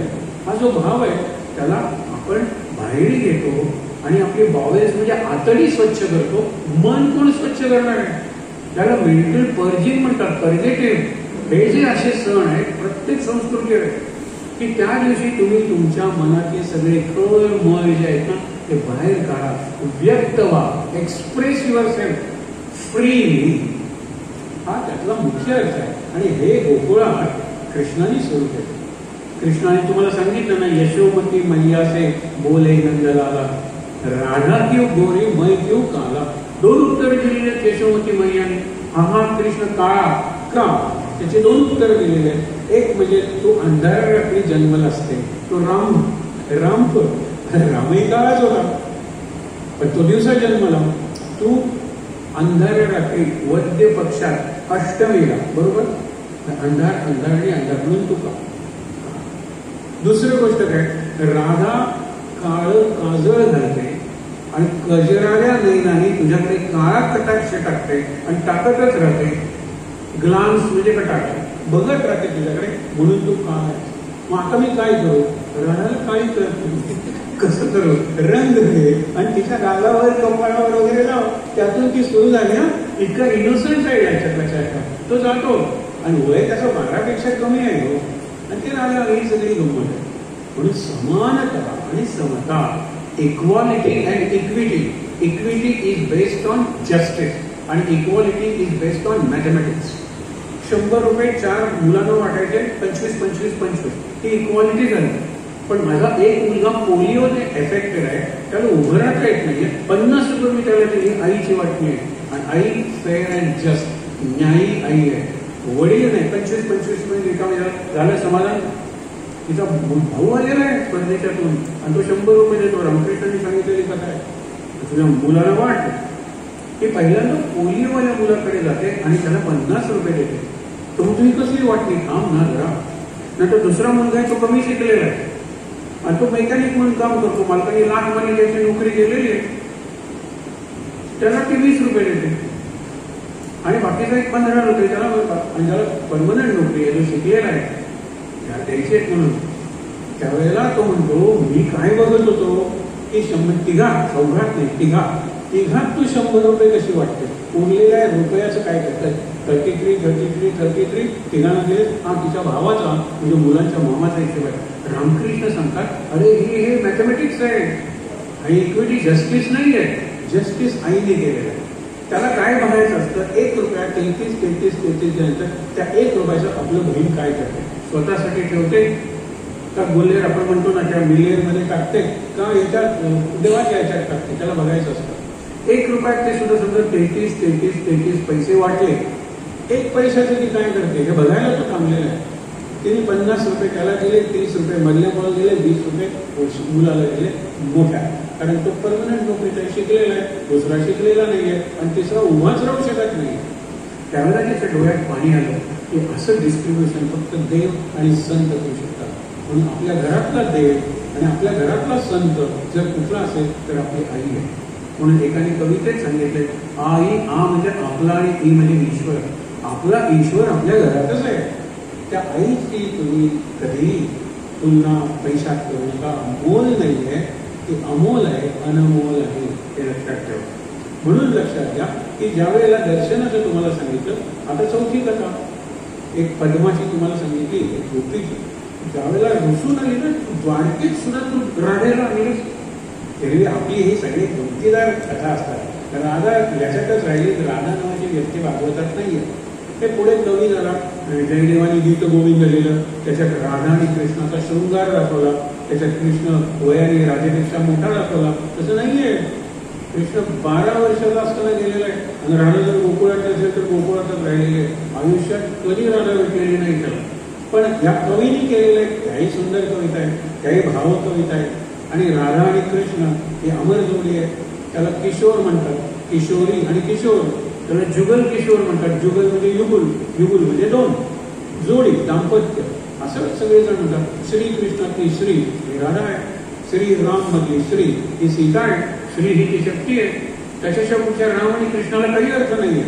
तर गंमत बघा की ज्या वेळेला ती रुक्मिणी निघून जाते द्वारकेला, की इथे राधा असेल तर मी इथे राहणार नाही, आणि ती गोपाळपूर म्हणजे दिंडीर वनात येऊन राहते. आज एकादशी पंढरपूरला असते, पण द्वादशीचा काला या गोपाळपूर किंवा दिंडीर वनात करतात. ते अगदी सीमेवर आहे, चालत जाता येतं. तिथे दिंडीर वनात येऊन रुक्मिणी राहिली. आता यांनी काय केलं, आपले गोपाळ घेतले बरोबर, गायी घेतल्या आणि म्हणून तो आला आणि दिंडीर वनाच्या गोपाळपूरला थांबला. तिथे सगळा परिवार ठेवला आणि साध्या गोपाचं वेश घेतलं. तो हा वेश आहे, हा राजाचा वेश नाहीये. तुम्ही बघा मूर्ती एखाद्या गोपाळाच्या वेशासारखी आहे. धन्य वेणुनाद अनुक्षेत्रपाळ वेणुनाद. वेणुनाद कुठला आहे, रुक्मिणीला कधी ऐकवलेली नाही. रुक्मिणीने हत्तरला एकांतात ते एकदा तरी बासरी वाजवून दाखवा, कारण सतत तुम्ही बासरी राधा गोपी करत असता. कृष्ण म्हणतो, अगदी खरं सांगतो, मला बासरी कशी धरायची मी विसरलो आहे. खरं इतकं आपण विसरायला शिकलं पाहिजे. आपल्या भूतकाळातली किती प्रेत, त्यांचे सांगाळे, जे स्केलेटन्स घेऊन आपण वर्तमानात येतो.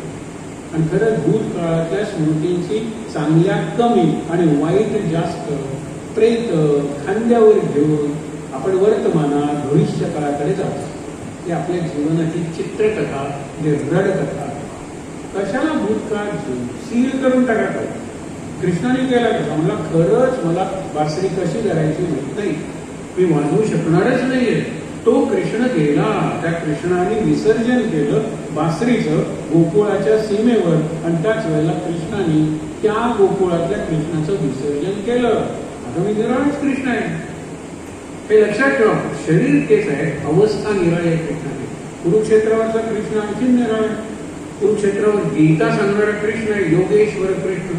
पण ज्यावेळेला भीष्म एका दिवशी अर्जुनाचे हालहाल करतात, अर्जुनाला मार मारत नाही पण मुकुट उडवत असते, चाकं तोडतात, वरचा ध्वज कापून काढतात, दैना करतात अर्जुनाची. त्यावेळेला तुटलेलं चाक घेऊन असं घेऊन कृष्ण धावून येतो कुणावर? भीष्माचार्यांवर. इथे भक्तीचं तुम्हाला सांगू, हे तुम्ही दृश्य चित्र कॅलेंडरमध्ये बघितलंय, हे चित्र तुम्हाला इंटरनेटवर मिळेल. कृष्ण गेलेला आहे, त्यांनी प्रतिज्ञा काय केली? न धरी शस्त्र करी मी. त्याला भीष्म म्हणतात, अरे मी वासुदेवा तुझं भक्त आहे आणि वासुदेवा मी तुला सांगतो तुझी प्रतिज्ञा मी तुला मोडायला लावेल. त्यावेळेला कृष्ण हसतो आणि मनाच्या मनात म्हणतो, भक्तासाठी भगवंत आपली प्रतिज्ञा मोडायला सदैव तयार असतो. म्हणजे मी मोडणार आहे ती प्रतिज्ञा. म्हणून ज्या वेळेला तो जातो, अर्जुन धावत येतो, मुद्दामून ते दृश्य बघा महाभारतात आणि त्याच्या पायाला घट्ट धरतो. कृष्णा, अरे तू ठरवलंयस ना शस्त्र धरायचं नाही म्हणून, आणि तू हे मोडलेलं रथाचं चाक घेऊन भीष्माचार्यांच्या अंगावर जातोय. तेवढ्या भीष्माचार्यांनी शस्त्र खाली ठेवली आणि हात जोडून उभे राहिले. अर्जुनाला कळेना, भीष्माचार्य आतापर्यंत लढत होते, आता नमस्कार काय करतायत? आणि कृष्णाने सांगितलं, मोडली ना माझी प्रतिज्ञा, तुमच्या मनासारखं झालं ना, आता मी माझी प्रतिज्ञा कशी मोडलेली नाही हे सांगतो. कारण रथाचं चाक हे शस्त्र नाही, न धरी शस्त्र करेल, हे लक्षात ठेवा. हे 9व्या दिवशी झालं, पुढे 5व्या दिवशी चाबूक घेऊन गेलेला आहे. तेव्हाच ना अर्जुनाने धरलेला आहे, नको तू भीष्माचार्य त्याही वेळेला नमस्कार करतात, त्याही वेळेला हसतात की तुझी प्रतिज्ञा मोडायला लावली की नाही. त्यावेळेला कृष्ण म्हणतो की भक्तासाठी भगवंत प्रतिज्ञा मोडायला तयारच असतो. झालं समाधान. आता लक्षात ठेवा, मी माझी प्रतिज्ञा मोडलेली नाहीये, कारण चाबूक हे काही शस्त्र नाहीये. हातात धरून जो करतो ना त्याला अस्त्र म्हणतात, शस्त्र म्हणत नाही. शस्त्र म्हणतात, मी हातात धरलाय तो चाबूक आहे, चाबूक म्हणजे काही तलवार नाही. ते फार समजून घेण्यासारखं. म्हणून विठ्ठल आहे ना, तो गोप वेशातला कृष्ण आहे. तो जातो आणि रुक्मिणीची समजूत करतो आणि रुक्मिणी म्हणते तो कोण आहेस ते सांग. तर त्यावेळेला म्हणतो की मी तुझाच की. म्हणून तो गोपवेशातला कृष्ण विठ्ठल म्हणून जातो आणि रुक्मिणी म्हणून जातो. आणि तरीही राही रखुमाबाई विठोबासावरा, ओवाळी की राजा विठोबासावरा, तरी दोघी जणी आहेतच की. राही कुठे? राही म्हणजे राजा किंवा राणी म्हणजे आंध्र प्रदेशाची एक भक्त आहे. त्या मुलीने सांगितलं की कृष्णा मला तुझ्याशी लग्न करायचं. तर कृष्ण म्हणला, मला अवघड वाटतंय, पण तू ये ना, माझ्या उजव्या बाजूला उभी राहा. डाव्या बाजूला रुक्मिणी आहे, वामांगी रुक्मिणी, उजव्या बाजूला तू उभी राहा. त्यालाही रुक्मिणीची हरकत नव्हती, कारण तिला माहिती आहे मुलगी आहे वगैरे जास्त. पण आता त्याचा पत्नी म्हणून स्वीकार केलेला आणि पांडुरंग बघतोय तिच्याकडे हे ज्या वेळेला लक्षात आलं, त्यावेळेला ती तिथून निघाली आणि शेजारी थांबली. म्हणून पंढरपूरला दोघांची मंदिरं स्वतंत्र आहेत. या मंदिरात फक्त विठ्ठल आहे आणि शेजारच्या मंदिरात फक्त रुक्मिणी आहे. हे गंमत बघा ना, तिथेही ती राबवलेली आहे. पण त्याच वेळेला राही म्हणजे राधेने निर्णय घेतला की मी इथे राहत नाही, मी दिंडीर वनात जाऊन राहते. आणि दिंडीर वन हे त्या राहीचं किंवा राधेचं एक स्थान म्हणलं तर तिथे काला केला जातो द्वादशीला. एकादशीला पंढरपूरला यात्रा, पांडुरंगाचं दर्शन, उपवास आणि नंतर पारणं करायचं काला करून ते दिंडीरवन हे दर्शन झालं. आता आपण कथेच्या ओघात पुढे बघूया. आता हे स्तोत्र म्हणूया. ज्यांच्याकडे कागद नसेल ना त्याने मुद्दामून कागद घ्या. आपण परत घेणार आहोत, पण ज्यांच्याकडे नसेल त्याने मोबाईलवर काढायला हरकत नाही. तुम्हाला गुगलवर लगेच मिळतं स्तोत्र. पांडुरंगाष्टकम आणि सांगितला प्रसंग कुठला आहे? शंकराचार्य दक्षिण दिग्विजय. दिग्विजय नाव त्यांचं चरित्र आहे. त्यांच्या काळात असलेल्या शिष्यांनी त्यांच्या बरोबर राहून चरित्र लिहिले. त्याच्यात एक शंकर दिग्विजय म्हणून आहे आणि शंकर दक्षिण दिग्विजय. निघाले ते हिमालयातून आले दक्षिणेकडे व पंढरपूरच्या मंदिरात उभे राहिले. त्याच्या आधी ते कोल्हापूरला गेलेले. कोल्हापूरला ते अंबाबाईसमोर उभे राहिलेले आणि ते इतकी त्यांची प्रतिभा सतत वाहती होती. त्याला प्रतिभा आणि प्रज्ञा दोन शब्द आहेत. प्रज्ञा म्हणजे बुद्धी आणि प्रतिभा म्हणजे निर्मितीची शक्ती, निर्माण करण्याची शक्ती. कवीकडे प्रतिभा असते, जो गद्य ग्रंथ लिहितो त्याच्याकडे प्रज्ञा असते. पण काही असे प्रतिभावंत असतात, व्यास, त्यांच्याकडे प्रतिभाही आहे आणि प्रज्ञाही. तर या दोन्ही गोष्टी मी तुम्हाला का सांगतो? या दोन्ही गोष्टींचा संगम शंकराचार्यांच्या ठिकाणी झाला होता. म्हणून शंकराचार्यांनी भाष्य ग्रंथ लिहिले. भाष्य ग्रंथ म्हणजे कॉमेंट्रीज. कशावर लिहिल्या कॉमेंट्रीज? तर पहिल्यांदा वेद, उपनिषद, गीता आणि ब्रह्मसूत्र हे तीन महत्वाचे ग्रंथ आहेत. विनोबांचं वाक्य सांगतो आणि शंकराचार्यांचं स्तोत्र आपण म्हणतोय. विनोबांनी काय सांगितलं? भाष्य ग्रंथ हे विद्वानांना समजण्यासाठी. त्यांनी भाष्य ग्रंथ लिहिले नसते तर ते आचार्य झाले नसते. आचार्य म्हणजे शिकवणारे. पण त्यांनी जर स्तोत्र लिहिली नसते तर ते शंकरच झाले नसते. हे लक्षात ठेवा ना, शंकरच झाले नसते. शंकर म्हणजे कल्याण करणारे आणि ज्यांना सामान्यांना अडवणारे, आवडणारे. म्हणून कवी वाल्मिकासारखा मान्य आहे. व्यासांपेक्षा वाल्मिकी हे जास्त लोकमान्य, लोकप्रिय कवी आहे. आपल्याला रामायण जेवढं माहित आहे तेवढं महाभारत माहित नाही. महाभारताची कथा माहित असते की आपण मालिका बघितल्यात म्हणून, पण रामायणातली बारीक बारीक पात्र, रामायणातली शबरी आपल्याला माहित आहे, रामायणातला जटायू आपल्याला माहित आहे, रामायणातला गोहक आपल्याला माहित आहे, महाभारतातला म्हणजे जरद करून तुम्हाला माहित आहे का, बब्रुवाहन तुम्हाला माहित आहे का? आपल्याला माहित नाही महाभारतातलं. म्हणून मान्य कवी कुठला आहे तर वाल्मिकी. पण शंकराचार्य हे शंकर झाले, लोकांचं कल्याण करणारे. स्तोत्र लिहिल्यामुळे प्रत्येक देवाची स्तोत्र त्यांनी लिहिलेली आहे. तर पांडुरंगाच्या मंदिरात आल्यानंतर त्यांनी बघितलं पांडुरंगाच्या मूर्तीकडे आणि हे सांगितलं आहे. मी म्हणतो माझ्या नंतर म्हणायचं सोपं आहे आणि वृत्तबद्ध असल्यामुळे अर्धा अर्धा चरण त्यांनी दिलेला आहे. महायोग पीठे तटे भीमरत्या,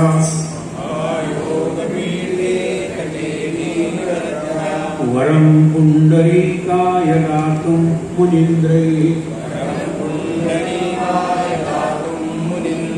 समागत्य तिष्ठन्तमानन्दकन्दम्, परब्रह्मलिङ्गं भजे पाण्डुरङ्गम्. आपली चौथीवर सगळ्यांनी बरोबर म्हणायचे. पहिली तडी वाससौ नीलमेघावभासम्,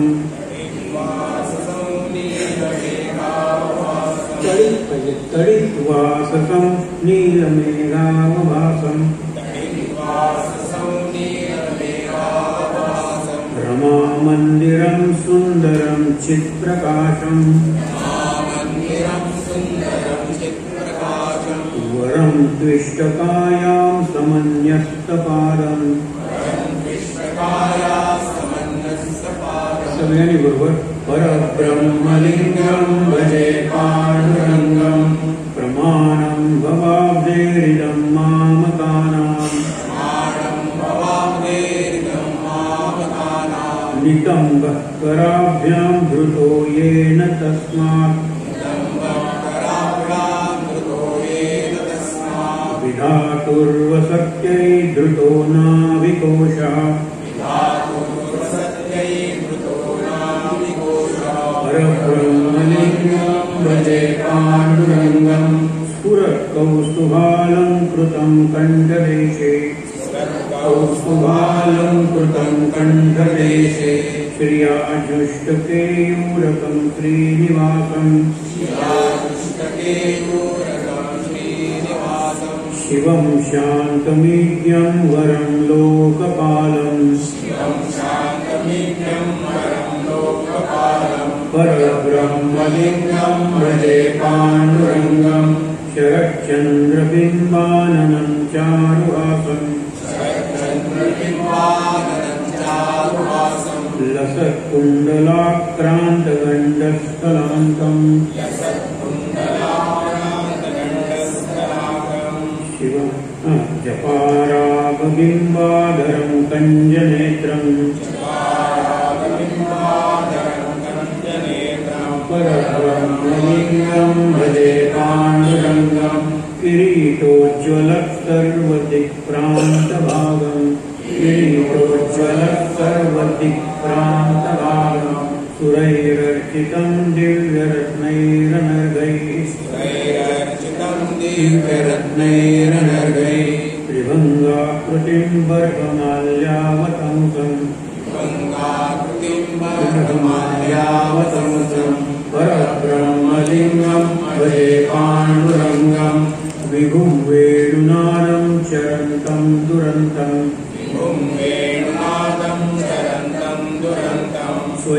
लीलया गोपवेशं दधानं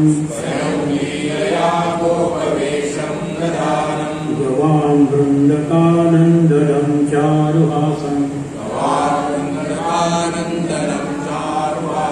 परब्रह्मलिङ्गं भजे पाण्डुरङ्गम् अजं रुक्मिणी प्राणसञ्जीवनं तम् प्राणसञ्जीवनं परं धाम कैवल्यमेकं तुरीयम् प्रसन्नं प्रपन्नार्तिहं देवदेवम् परब्रह्मलिंगं भजे पांडुरंगं. आता फलश्रुती सांगितलेली माझ्या नंतर म्हणा. स्तवं पांडुरंगस्य वैपुण्यदं ये पठन्ते कचित्तेन भक्त्या च नित्यं भवाम्भो निधिं ते वितीर्त्वान्तकाले हरेरालयं शाश्वतं प्राप्नुवन्ति हरेरालयं शाश्वतं प्राप्नुवन्ति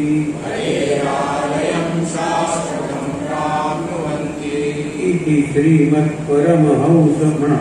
इति श्रीमत्परमहंस परिव्राजकाचार्यस्य श्री गोविंद भगवत पूज्यपाद शिष्यस्य श्रीमच्छंकर भगवत कृतौ पांडुरंगाष्टकं संपूर्णं. शेवटच्या ज्या त्याला संकल्प वाक्य म्हणतात, काही ठिकाणी त्याला पुष्पिका म्हणतात. फार सुंदर शेवट हे सगळं म्हटलं तर पुष्पांजलीच ना, मंत्र पुष्पांजली, त्याला पुष्पिका म्हणतात किंवा संकल्प वाक्य. त्याचा अर्थ बघूया आणि थांबूया. इति म्हणजे संपलं. श्रीमत परमहंस, श्रीमत आपण म्हणतो, परमहंस त्या अवस्थेत कायम शंकराचार्य, त्या अवस्थेत कायम रामकृष्ण परमहंस होते. एक आहे हंस अवस्था, नीरज क्षीर विवेक. दुसरे राजहंस अवस्था, आत्मानात्म विवेक. आणि तिसरे परमहंस म्हणजे अखंड विवेक. विवेकाच्या पातळीवरून ते खाली उतरतच नाही, व्यवहार करतात. लोकांना सामान्य वाटावं, आपण असामान्य वाटू नये म्हणून साध्या साध्या गोष्टी करतात. रामकृष्ण परमहंसांना थोड्या थोड्या कारणांवरून समाधी लागायची आणि ती समाधी उतरायचीच नाही. मग त्यावेळेला त्यांना कानात सांगावं लागायचं, जिलबी आणलेली, जिलबी खायला, म्हणून ते खाली उतरायचे. मग संदेश आणलेले आहेत, रसगुल्ले आणलेले आहेत, गुडगुडी ओढायचे. अशी अत्यंत ज्याला लो बेस म्हणतात, बेस आणि नोबल, अगदी वरचे उदात्ताचे उच्च अवस्थेवरून खाली येण्यासाठी त्यांना खालचे पदार्थ, सुपारी, पान, तंबाखू, विडा, पिढी, हे एवढं त्यांचं नाही. उदाहरण द्यायचं म्हटल्यानंतर त्यांची समाधी उतरायची. तसं भगवत परमहंस परिव्राजकाचार्य, परिव्राजक सगळे संत आहेत ना, ते परिव्राजक होते. परिव्राजक म्हणजे परिव्रज्जा करणारे, आणि परिव्रज्जा करणं म्हणजे फिरत राहणं. साधू हिंडता बरा मराठीत म्हणतात. आणि साधू वसंत जसा ऋतू एके ठिकाणी थांबत नाही. आता कुठेतरी वसंत ऋतू पृथ्वीच्या पाठीवर असेलच की, तिथे बहार आणल्यानंतर तो पुढे जातो. कुठल्याही एका उद्यानाच्या म्हणजे बागेच्या प्रेमात वसंत पडत नाही. बहार आणतो पुढे जातो, बहार आणतो पुढे जातो. साधूने आपल्याकडे ते शिकवलं, तो पुढे गेला. साधू हिंडता बरा, त्याला परिव्राजक म्हणजे परिव्रज्जा येथे व्रत आहे. विवेकानंद फिरलेले, शंकराचार्य फिरलेले, व्यास फिरत होते, ज्ञानेश्वर, नामदेव वगैरे तीर्थयात्रा केली. नामदेव फिरत फिरत पंजाब पर्यंत गेले. हे प्रत्येक जण फिरतात. आणि तुम्ही ज्यावेळेला पायी फिरता, लोकांच्यात मिसळता, त्यावेळेला लोकांचं जीवन तुम्हाला कळतं, त्यांच्या खऱ्या अडचणी तुम्हाला कळतात. रामदास स्वामी आणि आमचे गोंदवलेकर महाराज आपले त्यांनी 3दा भारत यात्रा केली होती. रामदास स्वामींचे भारत भ्रमण एकदा सांगितलं जातं, विवेकानंदांचं एकदा सांगितलं जातं. महाराज 3दा फिरले होते पाहिजे आणि लाखो लोकांना ते नावाने ओळखायचे आणि त्यातल्या हजारो लोकांना ते टोपण नावाने हाक मारायचे. पप्पू, लल्लू, गप्पू असे असतात ना, ते काय स्मृती असेल. समर्थ निरनिराळ तीर्थक्षेत्रात गेले आणि तिथे कशाचा नैवेद्य दाखवला जातो, कुठली तिथी तिथे महत्वाची असते, ते वर्णन करणारे समाज त्यांनी लिहिलेले दाखवतात. हे खरंच फिरले आहेत. आणि रघुराजे थकीत होली पाहिजे. अशा पूजा बघितल्या, अशी भक्ती बघितली लोकांची की मी काय राम थकवून बघतो, अरे बाबा आता जरा खा काहीतरी, ही भक्ती आहे. म्हणून सांगितले भगवत पूज्य श्री गोविंद, गोविंद यती किंवा गोविंद पाद, हे पाद म्हणजे चरण, हे त्यांच्या गुरूंचं नाव आहे. म्हणून आपण भज गोविंदम भज गोविंदम गोविंदम भज मूळमध्ये हे म्हणतो. त्यावेळेला भज गोविंदम म्हणजे तुम्ही विष्णूची, कृष्णाची किंवा पांडुरंगाची भक्ती करा. पण भज गोविंदम म्हणताना गुरुची भक्ती करा हे सांगितलेलं आहे. भज गोविंदम भज गोविंदम गोविंदम भज मूळमध्ये संप्राप्ते सन्निहिते मरणे. आता मी सन्निहिते मरणे म्हणाल तर तुम्हाला आवडणार नाही. आणि संध्याकाळच्या वेळेला कशाला मरण करायचं, आणि सन्निहित इतकं जवळ आलेलं आहे, सन्नी झालेलं आहे मरण. नाही रक्षती डुकरून करणे. तो प्रसंग पाहूया आणि थांबूया. आपल्याला जी तरुण आहे त्यांना अजून भरपूर आयुष्य आहे असावं, आपल्याला सुद्धा असावं. 100-150 वर्ष जगायला काय हरकत आहे. कसं जगायचं ते या कथेतून तुम्हाला कळेल. पण आणि पूर्ण असा अर्थ गोविंद भगवत हे भगवानच आहे, भगवान आहेत माझे गुरु. पूज्य पाद शिष्यस्य श्रीमद शंकर भगवता, स्वतः शंकराचार्य भगवान कृतो विष्णू रचलेलं हे पांडुरंगाष्टकम. अष्टक म्हणजे 8 श्लोक आहे पांडुरंगाचे. उद्या आपण अर्थ बघायला लागणार आहोत, काही कथाही पाहणार आहोत आणि काही अभंगही बघणार आहोत, रिलेटेड आहोत. प्रसंग तो सांगतो. पहाटेची वेळ आहे, पूर्ण प्रकाश नाही झालेला. अशा वेळेला गंगेवर स्नान करून आपल्या शिष्यांबरोबर शंकराचार्य निघालेले आहेत. वाटेत एका कोपऱ्यात घाटाच्या पायऱ्या असतात. कुणीतरी संस्कृतचा पाठ करतात. संस्कृतचा पाठ म्हणजे मूलगा ज्या वेळेला आम्ही जे व्याकरण शिकलो, I am, we are, you are, he, she, it, it, they are, असं आम्ही पाठ केलं. हा व्याकरणाचा पाठ आहे. किंवा आय गो वर्तमान काळ, I am going, present continuous, I have gone, I went, असं जे पाठ करतात ना तसं पाठ कुणीतरी करत होतं. आणि चुबुक म्हणजे त्यांचं जे हनुवटी आहे ना, ती जानू इतके वाटलेला होता तो माणूस. त्याला जरा उजेड करून बघितलं तर तो म्हातारा आहे, 90 वर्षाचा म्हातारा आहे तो, आणि तो व्याकरण पाठ करतोय. त्यावेळेला नाही रक्षती डुकरून करणे हा तो पाठ आहे ग्रामरचा.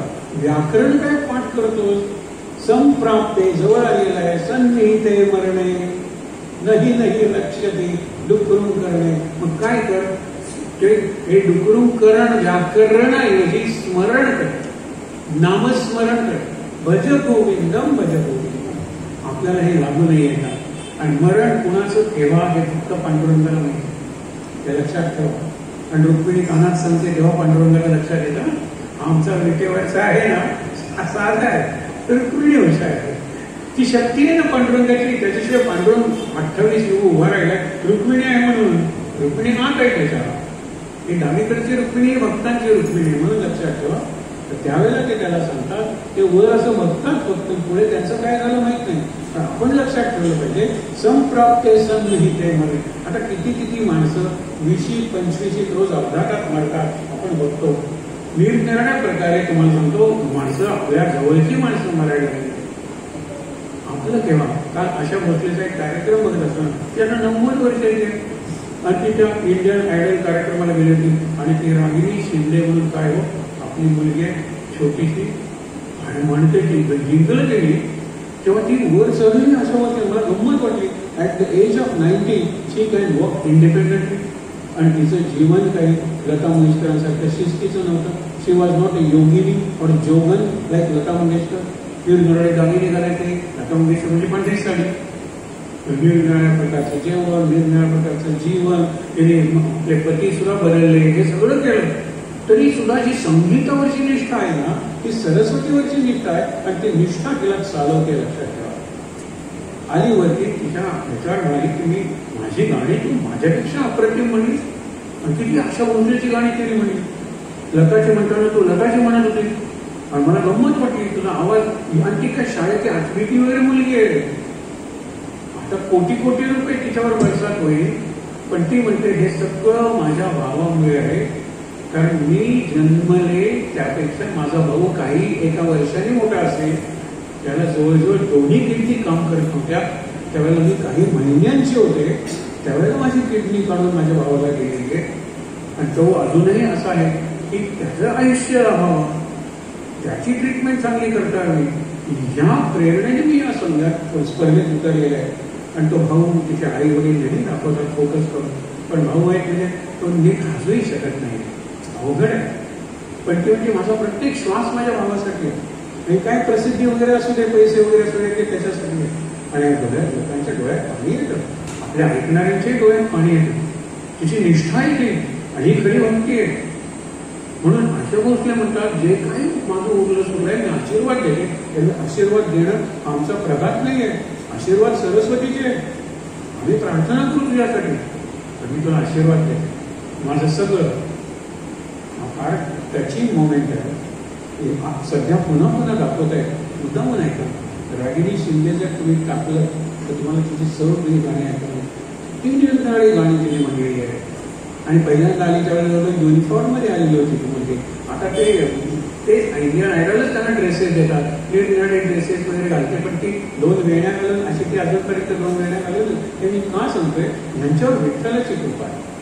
हे विठ्ठलाचे भक्त आहे आणि विठ्ठल हा बहुजन समाजाचा देव आहे. विठ्ठल हे महाराष्ट्राचं दैवत आहे. विठ्ठल हे मराठी संतांचं दैवत आहे. आपण मराठी संतांनी पुनीत केलेल्या या मंदिरात बसलेलो. आत्ता ते सांगत होते हे मूर्ती वगैरे, म्हणून मी काही वर्षांपूर्वी या मंदिरात आलो, मला माझ्या आईची आठवण झाली. कारण आई ज्या मंदिरात भजन करत होती ती मूर्ती अशी होती. ही काही मूर्ती फार सुंदर नाहीये, बाळगून आहे, पण हा खरा विठ्ठल मला वाटला आणि मनातल्या मनात मी म्हणलं की तुझी सेवा करायला मला आवडेल. आणि काय त्याचं वरदान, त्याच वर्षीपासून याची सेवा सुरू झाली. आता 20-25 वर्ष झाली असतील मला तरी वाटतंय, कारण 80-82 वर्ष होतं. आता 105 का 108 वर्ष तुमची झाली मंदिराला. ज्यावेळेला पहिल्यांदा केलं त्यावेळेला मंदिराचा 80वा का 81वा वाटत होतं मंदिराचा. आता हा 25वा मूर्तीच आहे. मंदिर बांधून इतकी वर्ष झालेले, म्हणजे इतकी वर्ष सेवा करून देतोय पांडुरंग. म्हणजे माझा पांडुरंग देह आहे, कायाई पंढरी आत्मा हा विठ्ठल म्हणून आपण ती रुक्मिणी विठ्ठलाचा आत्मा. तर त्या रुक्मिणी आणि विठ्ठलाचं स्मरण करत आपण थांबूया. आहे त्या ठिकाणी जरा काळ बसून स्मरण करूया. काही गोष्टी आपण ऐकल्या. विठ्ठल या शब्दावर उद्या चिंतन करणार आहोत, आणि आज पांडुरंग शब्दावर चिंतन केलं. त्याच्या काही कथा, 3 कथा ऐकल्या. एक दिंडीर नावाच्या राक्षसाची, दुसरी पद्मा नावाच्या स्त्रीची, आणि तिसरी राधा राही. 4थी ऐकली नाही, उद्या ऐकूया. की आपल्याला माहित आहे नामदेव आई वडिलांची सेवा करतो, त्याच्या दर्शनासाठी पांडुरंग आहे. ठीक आहे, नेहमीप्रमाणे श्लोक म्हणूया आणि शांती पा. सदा सर्वदा योग तुझा घडावा, तुझे कारणी देह माझा पडावा. तेषु नको गुणवंता अनंता, नायका मागणे हेची आता. जय जय रघुवीर समर्थ. ओम सहनावतु सहनो भुनक्तु सह वीर्यं करवावहै. तेजस्विनावधीतमस्तु मा विद्विषावहै. ओम शांति शांति शांति. डोळे बंद ठेवूनच 3दा दीर्घ श्वास घ्या.